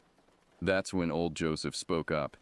He was an Ojibwe elder who lived on the outskirts of town, rarely coming in except for supplies. He was in his 80s at least, his face deeply lined, his eyes sharp and knowing. "I've been listening to your story, Gabriel Noden," he said, his voice soft but carrying weight. What you describe I have heard of before. My grandfather spoke of such things, and his grandfather before him. The room fell silent, everyone turning to the old man. He rarely spoke at gatherings, and when he did, people listened. They are old, these creatures, Joseph continued. They were here before us, before the Europeans. Some say they are the children of Mishibizuai, the great underwater panther. But others believe they are something else entirely, something that crawled out of the cracks in the world in the time before names. How do we kill them? Someone asked from the back of the room. Joseph's expression grew grave. You don't. Not easily. They are not just flesh. They are something in between. Part spirit, part beast. They can be wounded, yes, even driven away for a time. But killing them? That requires more than bullets. He reached into his pocket and pulled out a small leather pouch, placing it on the table. These herbs burned at the entrance to their den will drive them out. And this, he pulled a small bone knife from his belt, its handle wrapped in faded red cloth. If it pierces their heart, will end them. I looked at the tiny knife skeptically. It seemed too small, too fragile to be effective against creatures of such size and strength. I know what you're thinking, Joseph said, catching my expression. But it's not the size of the weapon that matters. It's what it's made from. This was carved from the leg bone of a Wendigo that my great-grandfather killed. It has power. Against creatures like these, that's what you need. The plan we formed was simple, perhaps too simple. We would return to the cave at dawn, when the creatures might be sluggish from feeding and less likely to be wandering the forest. Joseph would burn the herbs to drive them out, and I, armed with the bone knife, would attempt to kill at least one of them. The others would provide cover with their firearms, keeping the creatures at bay if there were indeed multiple ones. That night I couldn't sleep. I sat on the porch of Eli's guest cabin, watching the tree line, certain I could see movement in the shadows between the trunks. The bone knife sat heavy in my hand, surprisingly warm to the touch despite the cool night air. Old Joseph had spoken to me privately after the meeting, his eyes grave. These creatures, they remember, he'd said. The one you wounded with the trap? It will remember you. It will want revenge. Dawn came reluctantly, the sky lightening to a dull gray rather than the vibrant colors of a true sunrise. The mist hung low among the trees as our convoy of trucks made its way back to the edge of the forest.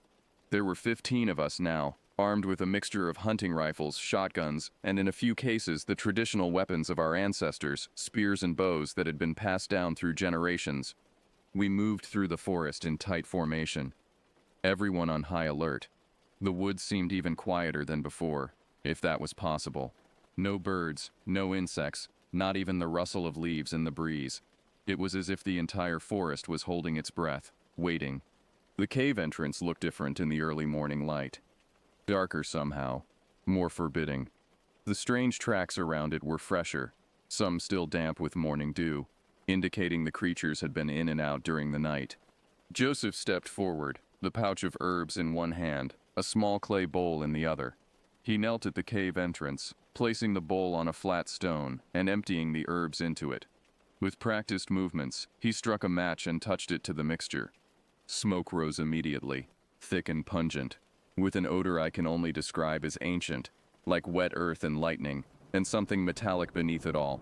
Joseph began to chant softly, words in Ojibwe that I couldn't quite catch, his voice rising and falling in a rhythm that seemed to make the smoke coil and twist with purpose. The effect was almost immediate. From deep within the cave came a sound, not quite a roar, not quite a scream, but something in between, filled with rage and pain. The ground seemed to vibrate with it, small stones bouncing on the earth. "Get ready," Eli murmured, raising his rifle. Around me, I heard the clicks of safety catches being released, the creak of bowstrings being drawn back. Joseph continued his chant, unperturbed by the growing sounds from within the cave. The smoke poured inward now, as if being sucked into the darkness by something unseen. And then it emerged. It burst from the cave entrance with such speed that several men stumbled backward in surprise. It was the same creature I had encountered. Or at least it was similar. In the gray morning light, its features were even more disturbing. Its fur was patchy, revealing gray-black skin beneath, slick with something that might have been sweat or blood. Its face was contorted in a grimace of rage. those misaligned teeth bared in a snarl that was almost human in its hatred. It spotted me immediately, those two intelligent eyes fixing on mine with recognition. It remembered. Just as Joseph had warned, it remembered me. Gunfire erupted around me, the sound deafening in the morning stillness. The creature jerked as bullets struck it, but it didn't fall. It staggered slightly, black blood oozing from a dozen wounds, but its advance didn't slow. I gripped the bone knife tighter, stepping forward despite every instinct screaming at me to run. The creature's attention was entirely on me now, ignoring the others as if they were inconsequential. More shapes emerged from the cave behind it. 2 more creatures, similar but smaller, perhaps younger. They spread out, flanking their larger companion. Their movements coordinated in a way that spoke of intelligence far beyond that of normal animals. The largest creature, the one I'd wounded before, lunged at me. I dove to the side, rolling across the damp ground and coming up on one knee. It was faster than I'd expected, already turning to face me again, those terrible clawed hands reaching. I slashed with the knife, feeling it connect with something solid. The creature howled, a sound that seemed to shake the trees themselves. Black blood spurted from a wound in its forearm, sizzling where it hit the ground like acid eating into the earth. Around us, chaos reigned. The smaller creatures attacked the others, moving with terrifying speed despite their size. I heard screams, gunshots, the twang of bowstrings. But I couldn't look, couldn't take my eyes off the beast in front of me. It circled me warily now, those eyes calculating. It had learned caution from our previous encounter. It feinted left, then struck from the right, a massive paw swiping at my head. I ducked, feeling the air displacement as claws passed inches above me. My counter-strike was instinctive, driving upward with the bone knife. It sank into the creature's chest, just below where a heart would be in a human or normal animal. The thing screamed again, a sound that seemed to contain words almost, a language just beyond understanding. But it didn't fall. Instead, it reached down, grabbing my arm with those terrible hands, claws piercing my jacket and the flesh beneath. Pain lanced through me, hot and immediate. I could feel my bones grinding together under its grip. With a desperate effort, I twisted the knife, driving it deeper, angling up toward where I hoped its heart might be. The creature's grip tightened further, and I felt something in my arm snap. The pain was blinding, but I didn't let go of the knife. Couldn't let go. The thing's face was inches from mine now, that mouth gaping wide, teeth ready to tear into my face. Its breath was fetid, reeking of decay and old blood. I could see my reflection in its eyes, distorted and small, a thing to be consumed and forgotten. In that moment, the stories my father had told me flickered through my mind. Not just the tales of monsters, but of heroes, of Ojibwe warriors who had faced darkness and prevailed. I was not just Gabriel Noden, construction worker and truck driver. I was the descendant of hunters and shamans, people who had lived in these forests for thousands of years. With the last of my strength, I thrust the knife upward, putting my weight behind it. The bone blade sank deeper, and something gave way, a resistance suddenly yielding. The creature went rigid, its grip on my arm loosening slightly. A change came over its face, something like surprise, perhaps even fear. Its eyes, those terrible knowing eyes, widened. It released me, staggering backward, the bone knife protruding from its chest like a small flag. It tried to speak, a gargled sound that might have been words in a language no human had spoken for millennia. And then it fell, crashing to the forest floor with an impact that shook the ground. The other creatures froze, their attacks on my companions halting abruptly. As one, they turned to look at their fallen leader, making those strange gurgling sounds to each other. Then, without warning, they fled, moving with that same unnatural speed back into the cave, disappearing into the darkness. The forest was suddenly quiet, the echo of gunfire fading among the trees. I collapsed to my knees beside the fallen creature, clutching my broken arm, watching as the thing's chest rose and fell in labored breaths. It wasn't dead, not yet, but it was dying. Joseph appeared beside me, his face solemn as he looked down at the creature. "You've done well," he said quietly. "Few have ever managed what you've done today." The creature's eyes found mine one last time, and in them I saw not just intelligence but something like recognition, not of me specifically but of what I represented. Humanity. The newcomers to these ancient woods, the usurpers of territories that had once belonged to things far older than us. Its breathing slowed, then stopped altogether. The body began to change, the fur becoming brittle and falling away, the flesh beneath turning gray, then black, then crumbling like ancient parchment. Within minutes, all that remained was a dark stain on the forest floor and the bone knife, lying untouched amid the remains. We gathered our wounded 3 men had been badly hurt, but miraculously, none killed and retreated from the cave. No one suggested pursuing the remaining creatures. We had won a victory, but not a war, and everyone knew it. As we headed back toward town, I caught a glimpse of something in the trees, a dark shape slipping between the trunks, watching us with eyes I could feel rather than see. They say it's something old, something left over from when the world was wild and dangerous. They call it Mishpeshu, the water panther, though I've never seen one described quite like that in any of the stories. But whatever it was, I'm certain of one thing. It's still out there, lurking in the woods around Black Creek, waiting for the next poor soul to wander too far into its domain. And it remembers me, just as I remember it. Our paths will cross again one day, I'm sure of it. Some nights, when the wind blows from the north, carrying the scent of pine and moss, I imagine I can hear that wet, gurgling laugh echoing across the distance. A reminder that the world is older and stranger than most of us care to admit, and that some stories, the ones we dismiss as mere folklore, contain more truth than we're comfortable facing. The scar on my arm aches when those thoughts come. A permanent souvenir of my encounter with something that shouldn't exist. A reminder that the line between our world and theirs is thinner than we think.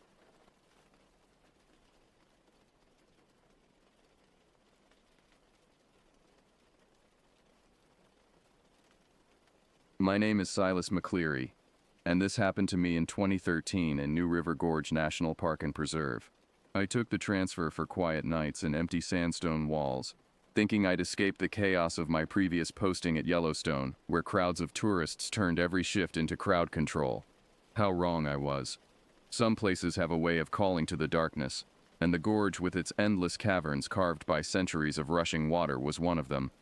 The job sounded simple enough when Gary briefed me that first morning. Patrol the endless walls, check climbing anchors, keep the campgrounds clean. The pay was decent, the scenery spectacular, and best of all, the visitor numbers were manageable. What Gary didn't mention in that sterile government briefing room was the way sound carried in the gorge, how a whisper at the base of the cliffs could echo for what felt like miles through the limestone passages beneath, how the mist that rose from the river each dawn seemed to carry more than just moisture. It brought whispers of things long buried in the dark. June storms had swollen the New River into something monstrous, the kind of churning brown water that swallows whole trees and spits them out miles downstream as splinters. The water moved with a violence that seemed almost alive, angry at being confined between the ancient walls that had taken millions of years to carve. When I stood on the rim that first week, watching the torrent below, I felt something watching me back. It was a ridiculous thought, the kind of paranoid notion that comes from spending too much time alone in wild places, but I couldn't shake it. 2 climbers vanished on a dawn approach, and the district office wanted a boots-on-ground search, while the county handled publicity. I was the boots. Frank, my supervisor, called it a routine recovery operation, but there was something in his voice that suggested otherwise. The way he avoided eye contact when he handed me the search parameters. The way he lingered at the door of his office, as if he wanted to say something more but thought better of it. "Just stick to the established trails, McCleary," he'd said finally. "Don't go wandering off into areas that aren't on the maps." It was an odd warning.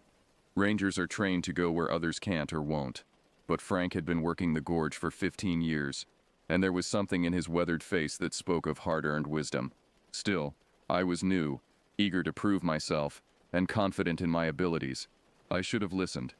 The first sign sat at the base of Fern Point, a neat pile of river stones, each stone streaked with dried blood that had turned rust brown in the humid air. Someone or something had arranged them shoulder high against the cliff face, dead center on the approach trail where no climber could miss them. The arrangement was too deliberate to be natural, too precise to be the work of animals. Each stone had been carefully selected for size and color, stacked with an almost ritualistic precision that made my skin crawl.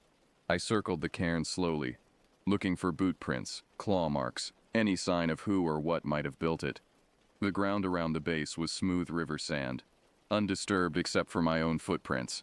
No boot treads, no paw prints, nothing to suggest how the stones had gotten there. The silence was complete. No bird songs, no rustle of leaves in the wind that I could feel brushing against my face. Even the ever-present buzz of insects had died away, as if the very presence of the cairn had created a dead zone in the natural world. There was a cold iron smell that rode the mist rising from the river, sharp and metallic like old pennies left in the rain. It caught in the back of my throat and made me want to spit, but when I did, the taste lingered. I bagged a sample of the blood-streaked stone and radioed it in, describing the location and appearance with the clinical detachment they'd trained into me at the academy. "Dispatch to Ranger McCleary," came the crackling reply. "Probably just black bears making art projects. They're curious creatures." Joseph, the dispatcher, was chuckling as he said it, and I could picture him in the climate-controlled comfort of the visitor center, feet up on his desk, thinking about lunch. To him, this was just another oddity to file away and forget. But he hadn't seen the cairn, hadn't felt the wrongness that radiated from it like heat from blacktop. He hadn't breathed in that metallic stench that seemed to coat the inside of my lungs. I didn't laugh, couldn't laugh. There was something about the arrangement that spoke to an intelligence far beyond what any bear possessed. Something that understood symbolism and territory marking in ways that made my ranger training feel woefully inadequate. As I walked away from Fern Point, I could feel the cairn behind me like a weight between my shoulder blades. Every few steps I found myself turning to look back, half expecting to find it had moved or multiplied. That evening, I sat in my government-issue trailer reviewing the day's notes and trying to rationalize what I'd seen. The stones were just stones. The blood was probably from some animal that had cut itself on the sharp edges. The precise arrangement was just a coincidence, or perhaps the work of some hiker with too much time and a twisted sense of humor. But even as I wrote these explanations in my official log, I didn't believe them. The trailer's thin walls did nothing to muffle the sounds of the gorge at night. Water rushing over rocks, wind moaning through the canyon, the occasional crash of a tree falling somewhere in the darkness. But beneath these familiar sounds, I began to notice something else, a rhythmic tapping that seemed to come from deep underground. 3 quick taps, then silence. 3 more taps from a different direction, like Morse code, but in a language I couldn't understand. I told myself it was just the settling of rocks, thermal expansion and contraction causing the ancient stone to shift and crack. But the timing was too regular, too purposeful, and always those same 3 taps. Never more, never less, as if something in the depths was trying to communicate. Sleep came fitfully that first night, filled with dreams of dark water and clicking sounds that followed me through endless underground passages. In the morning, I woke to find my windows covered in a thin film of moisture that looked almost oily in the early light. When I tried to wipe it away, my hand came back stained with something that looked disturbingly like the dried blood from the cairn stones. I spent an extra long time in the shower that morning, scrubbing my hands until they were raw, but I couldn't shake the feeling that something had marked me during the night. Something that now knew my scent, my location, my vulnerabilities. The gorge had accepted me, but not as a protector, as prey. At dusk, I walked the ridgeline with Jess Vargas, a rookie ranger on her 3rd week. She was eager and competent, the kind of ranger who'd studied every manual cover to cover, and could recite wildlife behavior statistics from memory. 23 years old, fresh out of the academy, with the kind of confidence that comes from book learning rather than experience. I envied that confidence even as I worried about it. Black bears are generally non-aggressive unless protecting cubs or food sources, she rattled off as we picked our way along the narrow trail that hugged the cliff edge. They're omnivorous but prefer vegetation and insects. Human encounters are typically the result of improper food storage or, her voice was steady, professional, the words flowing easily as she tried to convince herself as much as me that there was a rational explanation for everything we might encounter. But I could see the tension in her shoulders, the way her eyes kept darting to the dark spaces between the trees below us. The gorge had a way of getting under your skin, even if you were too inexperienced to understand why. We both stopped when the gorge went silent. It wasn't the natural quiet that sometimes settles over wilderness areas. This was something deeper, more complete. The cicadas that had been droning endlessly since late afternoon cut off mid-buzz. The owls that should have been starting their evening hunt choked back their hoots.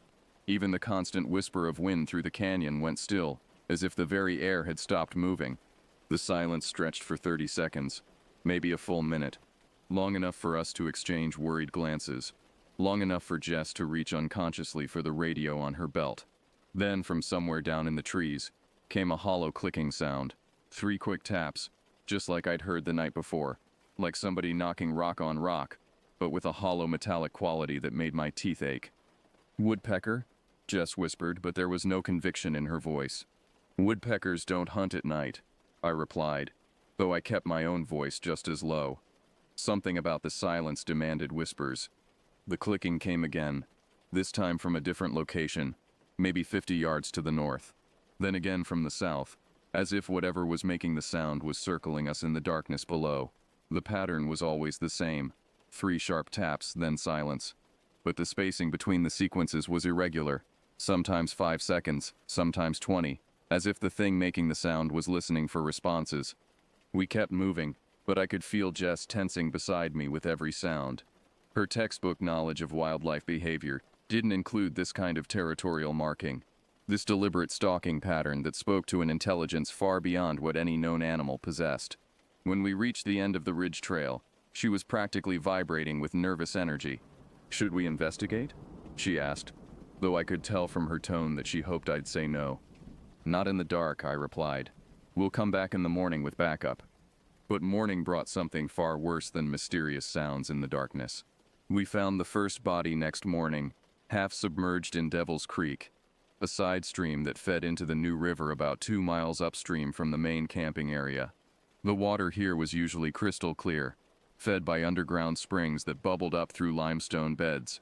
Now it ran rust red, and the metallic smell I'd noticed at the cairn hung heavy in the humid air. The victim's climbing harness and rope remained intact, still secured to the rock face above the creek. The gear was expensive, professional-grade equipment that showed signs of regular use and careful maintenance. But everything from the collarbones up was gone, sheared away so cleanly that for a moment my brain refused to process what I was seeing. There was no ragged tearing, no scavenger marks, no indication that animals had been feeding. Just a clean, wet cut as if some massive blade, a shovel scoop wide, had taken the head and shoulders in one precise pass. I pulled her ID from the dry bag still clipped to her harness. Emily Nagel, 26, biology graduate student from the University of West Virginia. According to her permits, she'd been studying amphibian populations in the area for her thesis research. The irony wasn't lost on me. She'd come here to study the creatures that lived between land and water, and something that belonged to neither world had killed her. My stomach twisted as I photographed the scene, trying to maintain professional objectivity while fighting down the urge to vomit. In 23 years of law enforcement and Park Service work, I'd seen plenty of death. Car accidents, heart attacks, the occasional climbing fall or drowning. But this was different. This was deliberate, surgical in its precision. And the way the wound had been sealed, with no blood trail leading away from the body, suggested that whatever had done this had consumed what it had taken. The state police took custody of the remains, but Captain Douglas pulled me aside before they loaded the body bag into the ambulance. He was a 20-year veteran with kind eyes and premature gray hair, the kind of cop who'd seen everything and rarely let it show on his face. But standing there beside Devil's Creek, watching the red-stained water gurgle past our feet, he looked genuinely disturbed. "Off the record, McCleary," he said quietly. "That cut looks mechanical, like something with an edge. Equipment maybe. Propeller blade." I nodded, though we both knew there was no equipment in these woods that could have made such a cut. No boats on the shallow creek. No machinery of any kind for miles. "What's your official theory?" "Officially, animal attack. Bear, probably. Scavengers cleaned up afterward." He paused, studying my face. "But rivers don't hide propeller blades at their sources, and bears don't make cuts that clean." The captain was right about one thing. Emily had died upstream of any current strong enough to turn mechanical equipment. The creek at this point was barely knee-deep, fed by springs that bubbled up through beds of moss-covered limestone. The water moved lazily toward the main river, carrying nothing more dangerous than fallen leaves and the occasional crayfish. I hiked back toward the main trail, feeling deeply uneasy, checking my radio every few minutes and keeping one hand near the service pistol that suddenly felt inadequate for whatever we were dealing with. The forest around Devil's Creek felt different now, charged with a malevolent energy that made every shadow seem to move with purpose. Birds called in the distance, but their songs sounded strained, almost panicked. That night, Jess and I camped on the ridge, unwilling to retreat to the safety of our respective trailers. Something about Emily's death had convinced us both that isolation was the enemy now, that whatever was hunting in these woods preferred solitary targets. We pitched our tents back to back and built a fire larger than regulations technically allowed, feeding it constantly to keep the circle of light as wide as possible. Around 11 p.m., the clicking returned. Closer now, maybe 30 yards from our campsite, circling in the darkness beyond the firelight like a predator testing our defenses. The sound was clearer now, and I realized it wasn't rock on rock after all. It was more organic, like bones snapping together inside something's throat. The rhythm was hypnotic, almost musical, but wrong in a way that made my skin crawl. Jess shined her powerful LED flashlight in the direction of the sounds, sweeping the beam back and forth across the trees. The light caught nothing but moving fog, and the gleaming eyes of small creatures, raccoons probably, or opossums fleeing whatever was making the clicking sounds. But there were too many eyes reflecting the light from too many directions, as if every creature in the forest was running from the same thing we couldn't see. We sat back to back until dawn, taking turns keeping watch while the other dozed fitfully. The clicking continued intermittently through the night, always moving, always staying just outside our circle of light. Sometimes it seemed to come from the trees above us, as if something was moving through the canopy with impossible grace. Other times it echoed up from the ground itself, as if the thing was traveling through underground passages we couldn't see. When the sun finally rose, painting the canyon walls in shades of gold and red, the forest sounds gradually returned to normal. But I knew we'd crossed a line during the night. Whatever was out there had been studying us, learning our habits and vulnerabilities, and now it knew we were afraid. Day 3 brought a horror that would haunt me for the rest of my life. Jess didn't show at shift start, which wasn't like her. She was the kind of ranger who showed up 15 minutes early and had her equipment ready before the briefing began. When she didn't answer her radio, I hiked to her campsite expecting to find her sick or dealing with equipment problems. What I found was worse than anything I could have imagined. Her tent lay collapsed, the orange fabric twisted and torn as if something massive had fallen on it from above. The lightweight aluminum poles were snapped inward, bent at impossible angles that spoke to tremendous downward pressure, but there were no footprints around the site, no signs of a struggle, nothing to indicate what kind of force could have flattened a properly staked tent without leaving some trace of its passage. The zipper door hung open, shredded fabric flapping in the morning breeze. Inside, Jess's sleeping bag was empty, still zipped but stained with something dark that I hoped was mud but feared was blood. Her gear was scattered, water bottles crushed, first aid kit torn open, emergency radio smashed into electronic fragments. Whatever had taken her had been thorough, almost methodical in its destruction. But it was the hemlock tree 15 feet from the tent that made my blood run cold. Deep gouges scored the bark in parallel lines, each cut 6 inches long and curved slightly inward like massive claw marks. But the spacing was wrong for any bear or mountain lion, too wide, too deep, and positioned too high on the trunk. The lowest mark started 12 feet up, as if something had been hanging from the tree and clawing at the bark in frustration or rage. I called search and rescue immediately, coordinating the response from Jess's destroyed campsite while trying not to contaminate any potential evidence. Within 2 hours, we had dogs and drones in the air, thermal imaging cameras sweeping the forest, and a full team of searchers combing every square yard of terrain. But the dogs acted strangely, whining and pulling away from certain areas as if they'd encountered a scent that triggered their deepest evolutionary fears. The drone pilots reported equipment malfunctions, compasses spinning wildly, GPS signals dropping out, camera feeds filled with static whenever they flew over certain sections of the forest. Robert, the lead pilot, was a 10-year veteran who'd flown military reconnaissance missions in Afghanistan. I'd never seen him look rattled by technical problems. But standing there watching his expensive drone crash into the canopy for no apparent reason, he looked genuinely spooked. "Something's interfering with the electronics," he said, studying the twisted wreckage we'd retrieved from a treetop. "But I've never seen interference patterns like this. It's almost like something was jamming the signals deliberately." I kept a foot search going while the technical teams tried to solve their equipment problems. Moving through the forest felt different now, heavier somehow, as if the air itself had thickened. The usual woodland sounds seemed muffled and distorted. Birds called from the wrong directions. Small animals moved with urgent purpose, all of them heading away from the search area as if fleeing some approaching disaster. The dogs lost Jess's scent at an abandoned percussion charge mineshaft above the Kaymore climbing ladders, a relic from the coal mining operations that had scarred this area in the early 1900s. The shaft entrance was partially collapsed, blocked by decades of fallen leaves and debris, but there was a gap large enough for a person to squeeze through. The opening exhaled a steady stream of cool air that tasted of copper pennies and something else, something organic and unpleasant that made me want to breathe through my mouth. "I wouldn't go down there if I were you," said Walter, the SR team leader. He'd been working search and rescue in the Appalachian region for over 30 years. And there was something in his weathered face that spoke of hard-won wisdom. Some of these old mines connect to cave systems that go on for miles. Easy to get lost. Easier to get dead. But Jess was down there somewhere, and she was my responsibility.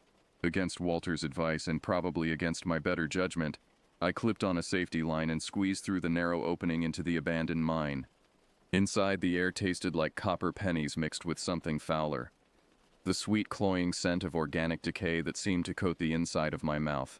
My headlamp beam cut through absolute darkness, revealing a low tunnel carved from black shale. Water trickled down the walls, leaving mineral stains that looked disturbingly like dried blood in the yellow light. The tunnel stretched ahead into darkness, gradually descending deeper into the earth. 10 yards in, I found Jess's radio on a flat shelf of rock, smashed so thoroughly that the plastic casing had been ground to powder. Beside it, someone had sketched a salamander in what looked like red chalk or dried blood. The drawing was crude but unmistakable.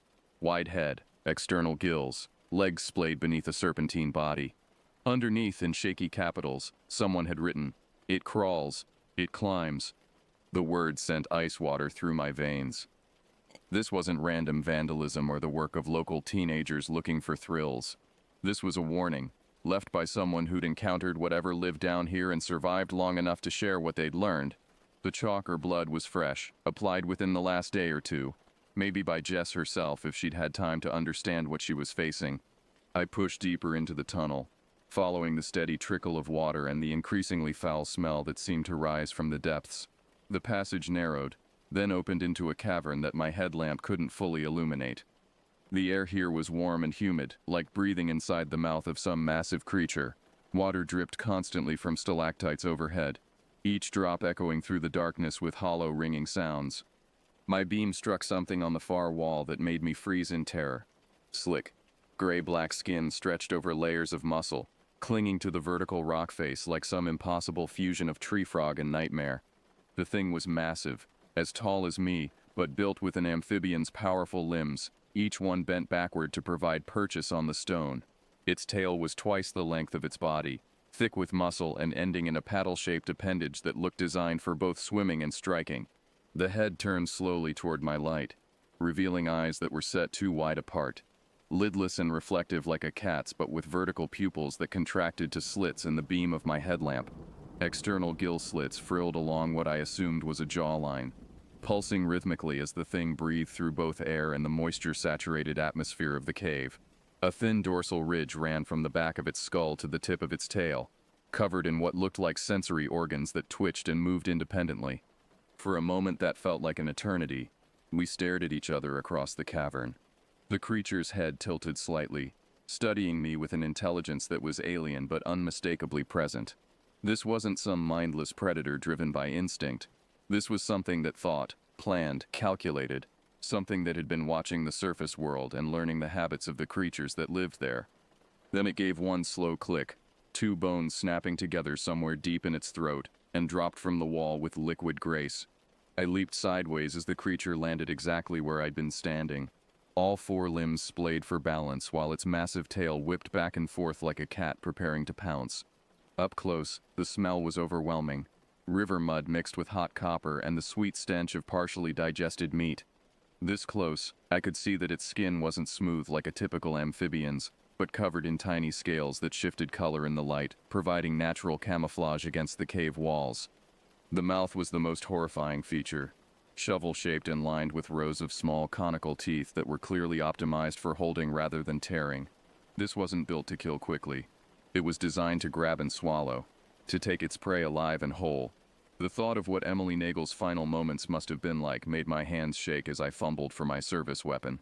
I drew my sidearm and fired twice at center mass.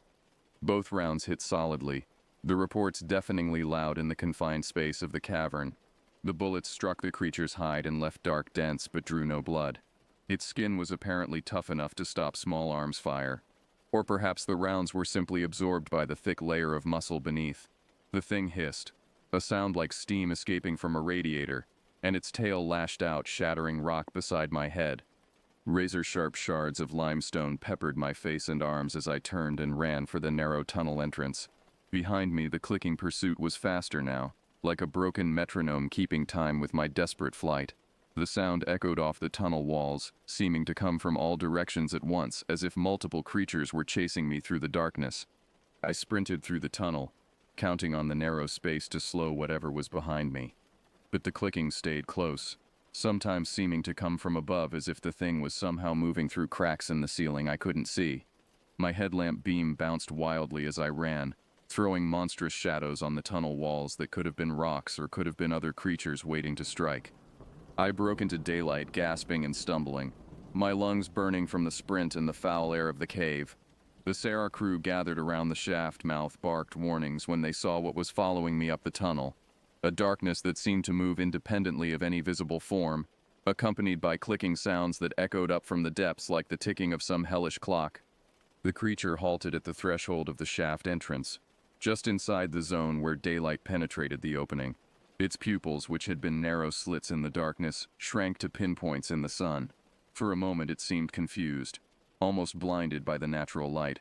Then it retreated with one last defiant clack of its internal bones, disappearing back into the depths with a sound like rushing water. District Command immediately quarantined the shaft, setting up a perimeter that kept civilian hikers and climbers well away from the area.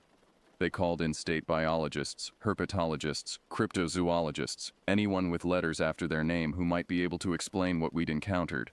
Most of them scoffed at my report, dismissing it as stress-induced hallucination or misidentification of known species. "Giant hellbenders don't climb vertical surfaces," said Dr. Michael Patterson, the state's leading expert on amphibian biology. "Nothing that size can survive outside a stable aquatic environment with carefully controlled temperature and pH levels. And what you're describing, these supposed claws, hellbenders don't have claws. They have soft, fleshy toes adapted for swimming." But Dr. Patterson hadn't seen the claw marks on the hemlock, hadn't stared into those alien eyes or felt the intelligence behind them. He hadn't heard the calculating, almost musical quality of the clicking sounds that seemed designed to lure prey into dark spaces where escape was impossible. I couldn't shrug off what I'd experienced. Jess was somewhere down in those tunnels, and whether she was alive or dead, I wasn't going to abandon her to whatever was lurking in the depths. I returned alone the next dawn, armed with a flare gun, waterproof matches, and a digital tape recorder. Against direct orders from District Command, and probably against every survival instinct I possessed, I was going back into that hellish cavern to find Jess. The creature had her, and I was the only one who'd seen it and lived to tell about it. That made me either the best qualified person to attempt a rescue, or the biggest fool in the state park system. The equipment I carried was deliberately chosen for the confined spaces and the creature's apparent light sensitivity. The flare gun would provide intense illumination that might blind or disorient something adapted to absolute darkness. The waterproof matches were backup in case the primary light source failed. The tape recorder was running constantly, documenting everything I encountered for whatever investigation might follow my probable death. The mineshaft entrance looked different in the early morning light. Smaller somehow, more menacing. The gap I'd squeezed through the day before seemed to have narrowed overnight, as if the earth itself was trying to seal the opening. Cool air still exhaled from the depths, but now it carried a different smell, more organic, more immediate. The metallic scent of blood mixed with something that reminded me disturbingly of a reptile house at a zoo. I clipped on fresh batteries for my headlamp, checked my safety line one final time, and squeezed through the opening into the abandoned mine. The tunnel felt different now, charged with a malevolent energy that made the hair on my arms stand up. Water still trickled down the black shale walls, but the mineral deposits looked more like dried blood than ever. My footsteps echoed strangely, as if the sound was being absorbed and redirected by the stone itself. At the shelf where I'd found Jess's destroyed radio, the salamander drawing had changed. New details had been added in what looked like fresh blood. internal organs sketched with anatomical precision, reproductive structures that suggested whatever had drawn this understood the creature's biology far better than any surface-dwelling human should. The caption had been expanded to, "It crawls, it climbs, it breeds." That last word sent ice through my veins. If this thing was reproducing, if there were others like it in the network of caves beneath the gorge, then Jess might already be beyond any help I could provide. But I pressed on, following wet footprints that led deeper into the cavern system, toward the warm, humid darkness that seemed to pulse with its own heartbeat. The main cavern had changed too. My headlamp revealed pools of standing water I hadn't noticed before, fed by streams that seemed to flow upward from even deeper chambers. The water was the color of weak tea, stained by minerals and organic material that I didn't want to identify. Bioluminescent bacteria or fungi glowed faintly along the water's edge, providing just enough light to reveal movement beneath the surface, shapes too large and too purposeful to be fish. I followed the wet tracks around the edge of the largest pool, trying not to think about what might be watching me from the dark water. The prints were definitely human. Jess's hiking boots left distinctive tread marks in the mud, but they were accompanied by other impressions. Long parallel grooves that could have been made by claws or web digits. Something had been walking beside her, or perhaps herding her toward some specific destination. The tracks led into a side passage I hadn't noticed during my first desperate flight from the creature. This tunnel was narrower but taller, carved by water action over millennia into smooth flowing shapes that resembled organic forms more than geological structures. The air grew warmer as I descended, heated by some source deep in the earth. Geothermal activity, maybe, or simply the accumulated body heat of whatever was living down here. At the end of the passage, my headlamp revealed another pool. This one smaller but somehow more ominous than the others. The water was crystal clear, revealing a depth that my light couldn't penetrate. And there, on a natural ledge that jutted out over the water, lay Jess. She was unconscious but breathing, which was more than I dared hope for. But her lower leg was encased in a sticky, translucent film that looked disturbingly like frog spawn. The substance pulsed with its own rhythm, almost like a living thing, and where it contacted her skin, there were signs of chemical burns. Whatever this was, it wasn't just restraining her, it was slowly digesting her. I started toward the ledge, then froze as the water began to move. Something massive was rising from the depths, pushing aside gallons of liquid as it surfaced. The creature that emerged was the same one I'd encountered the day before, but now I could see it in its natural element. In the water it moved with fluid grace, its powerful tail propelling it upward while its limbs stayed folded against its streamlined body. It placed itself deliberately between me and Jess, floating in the center of the pool with only its head and the ridge along its back visible above the surface. Its gill slits flared crimson, some kind of threat display that made the water around it shimmer with disturbed bioluminescence. Up close, I could see that its eyes weren't just reflective. They actually glowed with their own internal light, like the deep-sea creatures that never see the sun. Looking at this thing, remembering Emily's clean, severed remains, I finally understood what we were dealing with. This wasn't just some unknown amphibian species that had grown large in isolation. This was a specialized predator that had evolved in the flooded mine shafts, feeding on whatever fell or was dragged into its domain. It wanted the soft parts, brain tissue, organs, bone marrow, anything rich in calcium and phosphorus, nutrients that were scarce in the acid-washed environment of abandoned coal mines. The creature had been studying the surface world, learning the patterns of the creatures that lived there. It knew when climbers came down the approach trails. It knew where rangers camped and patrolled. It was smart enough to build warning markers, to lure prey into areas where escape was impossible, to keep them alive long enough for proper processing. I raised the flare gun, speaking as much to calm my own nerves as to communicate with the thing floating before me. Let her go. The creature's response was immediate and terrifying. It lunged forward with explosive power, propelling itself out of the water with its massive tail while its limbs unfolded for the attack. I had perhaps half a second to react before those shovel-shaped jaws would close around my torso. I fired the flare gun directly into its face. The phosphorus charge exploded in a burst of white-hot light that turned the cavern into a temporary star. The creature shrieked, a sound like a boiling tea kettle mixed with the grinding of metal against stone. It thrashed wildly in the superheated air, its sensitive eyes apparently seared by the intensity of the flare. The chemical fire spread to the walls of the cavern, igniting deposits of organic material that had accumulated over decades.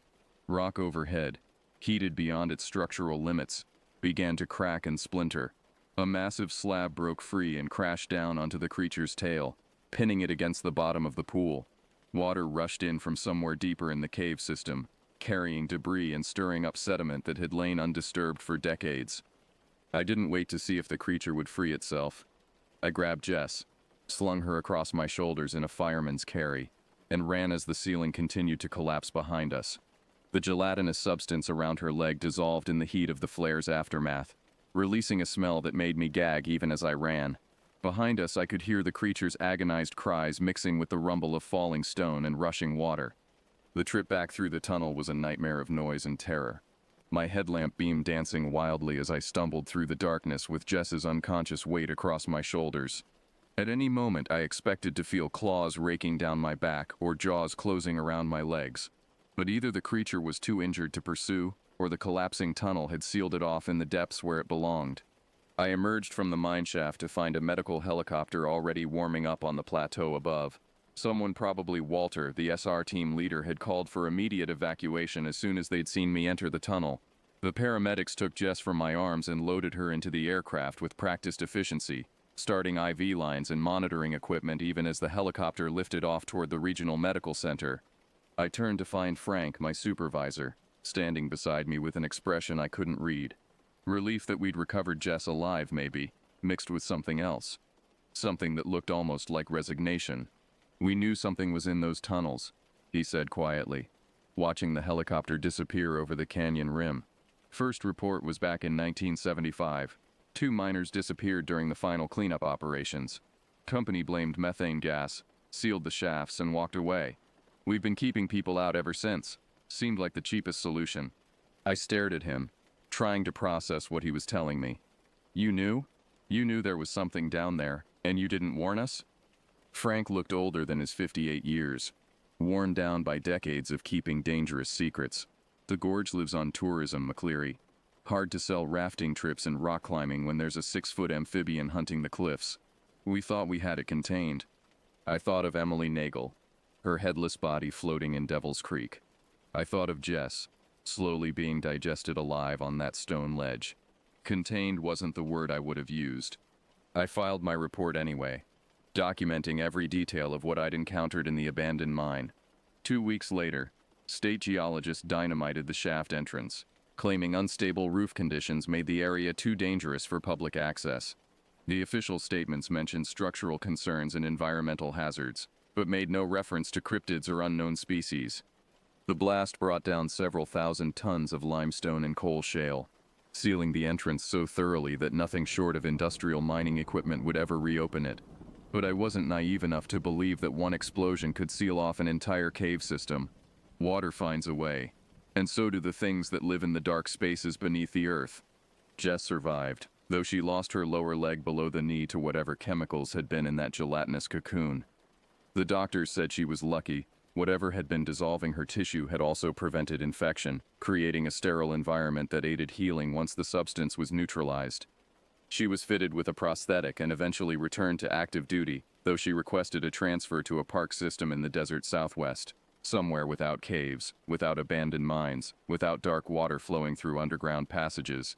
The superintendent's explanation was clinical and bureaucratic, delivered in the same tone he might use to discuss budget allocations or maintenance schedules. But there was something in his eyes that suggested he'd been carrying this burden for longer than he cared to remember. "The mining operations here ended in 1918, he said, spreading geological survey maps across his desk. But some of the deepest shafts were never properly sealed. When they flooded the galleries to control the methane fires, they created an entire ecosystem that was cut off from the surface world for decades. Things evolved down there, adapted to an environment that doesn't exist anywhere else on Earth." I studied the maps, trying to understand the full scope of what we were dealing with. The network of tunnels and natural caverns extended for miles beneath the gorge, connecting with underground rivers and limestone caves that had never been fully explored. What we'd encountered was probably just one individual from a population that might number in the dozens or hundreds. "So we just ignore it?" I asked. "Pretend it doesn't exist and hope it stays underground?" The superintendent closed the maps and locked them back in his filing cabinet. We contain it as best we can. Keep people away from the known access points. Monitor the area for any unusual activity, and hope that evolution continues to favor creatures that prefer the depths to the surface. But evolution isn't always so cooperative. Every spring since 2013, paddlers on the New River have reported strange encounters, long shadows that keep pace with their rafts, moving beneath the dark water with purpose and intelligence. Shapes that vanish when the sun breaks through the morning mist, but leave wakes too large and too organized to be fish or debris. The sightings follow a pattern that makes my blood run cold. They cluster around the areas where underground streams connect to the main river, places where deep currents could carry things up from the flooded mine shafts. The descriptions are always similar. Something large and serpentine, moving against the current with powerful rhythmic strokes. Something that watches rafts and kayaks from below, studying the surface dwellers with an intelligence that speaks of long-term planning. I left the Park Service that winter, unable to continue working in a system that prioritized public relations over public safety. But leaving the gorge didn't free me from its influence. The dreams followed me to my new home in Virginia. Dreams of dark water and clicking sounds that echo through endless underground passages. Sometimes I wake to find my windows covered with that same oily moisture I'd noticed after my first encounter with the cairn, and I wonder if something has been marking me all these years. The archives tell a story that makes perfect sense, once you understand what you're looking for. In 1915, a methane explosion in the K-Moore mine sealed off an entire section of tunnels, trapping 73 workers in the lower galleries. The rescue efforts were hampered by continued fires and toxic gas, so they flooded the affected areas with river water, drowning the flames but also drowning any miners who might have survived the initial blast. The survivors, if there were any, spoke of strange lights in the smoke-filled tunnels, of sounds that weren't quite human echoing through the darkness. They described encounters with creatures that shouldn't have existed, things that had been changed by the toxic environment and the trauma of being buried alive. The rescue teams dismissed these accounts as hallucinations brought on by gas poisoning and extreme stress. But coal seams in that geological layer are rich in heavy metals and radioactive isotopes, creating conditions that could accelerate evolutionary processes in ways that surface environments never could. A population of eastern hellbenders trapped in the flooded galleries and cut off from their natural habitat might indeed grow to enormous size. They might develop new hunting strategies, new sensory capabilities, new levels of intelligence driven by the need to survive in an artificial ecosystem. By the time erosion and mining subsidence reopened connections to the surface, half a century later, only the strongest and most adaptable individuals would have survived. The female I encountered was probably the last of her generation, driven to the surface by receding groundwater levels and the need to find calcium-rich prey for egg production. She'd learned to hunt mammals because they provided nutrients faster and more efficiently than the blind crayfish and cavefish that had sustained her ancestors. We dynamited the most obvious entrance, but water always finds a way through limestone, and so do the things that live in the dark spaces between the rocks. The network of caves and abandoned mine shafts extends for hundreds of miles through the Appalachian region, connecting water systems that flow beneath multiple states. What we encountered in the New River Gorge was probably just the tip of a much larger iceberg. On nights when rain beats against my windows, I still hear the clicking. Two stones tapping together in the darkness, marking territory that extends far beyond what any map can show. The sound carries on the wind, following underground rivers that connect distant regions in ways that surface geography can't reveal. Sometimes I wonder if that female did lay her eggs before we sealed her tomb, and if somewhere in the flooded depths a new generation is learning to hunt the surface world. The gorge is wide, and its secrets run deep. We like to think we've conquered the wilderness, mapped every square mile and cataloged every species. But there are still places where ancient things survive, adapted to environments we've forgotten how to see, places where the line between evolution and nightmare becomes impossible to distinguish. I keep a loaded flare gun beside my bed now, and I never go camping near bodies of water that connect to cave systems, because I know that somewhere in the dark spaces beneath the earth, something is still clicking its hollow song, still marking territory, still waiting for the right combination of circumstances to bring it back to the surface. The New River Gorge is a beautiful place, full of recreational opportunities and natural wonders that attract visitors from around the world. The Park Service does an excellent job of maintaining the trails, managing the climbing areas, and keeping the public safe from known hazards. But there are some dangers that don't appear on any trail map. Some risks that can't be mitigated by warning signs or safety equipment. The water is wide, and the darkness beneath it is older than human civilization. In that darkness, things have been growing and changing and learning, waiting for their time to return to the surface world. And sometimes, on quiet nights when the river runs high and the mist rises from the canyon, I think that time might be coming sooner than we'd like to believe. The archives are public record, available to anyone willing to dig through decades of mining reports and geological surveys. The evidence is there for anyone who wants to see it, hidden in plain sight among the bureaucratic language of government documentation. But most people prefer comfortable lies to uncomfortable truths, especially when those truths suggest that we share this world with things that see us as nothing more than a convenient source of calcium and protein. I write this account not as a warning. Warnings imply that preparation is possible, that danger can be avoided through proper precautions. This is simply a record of what happened, what continues to happen, and what will probably happen again when conditions are right. The Earth is old and life is persistent, and evolution doesn't always produce results that fit comfortably within our understanding of the natural world. The gorge keeps its secrets, but sometimes those secrets find their way to the surface. And when they do, all our maps and guidebooks and safety protocols become as useless as prayers whispered in the dark.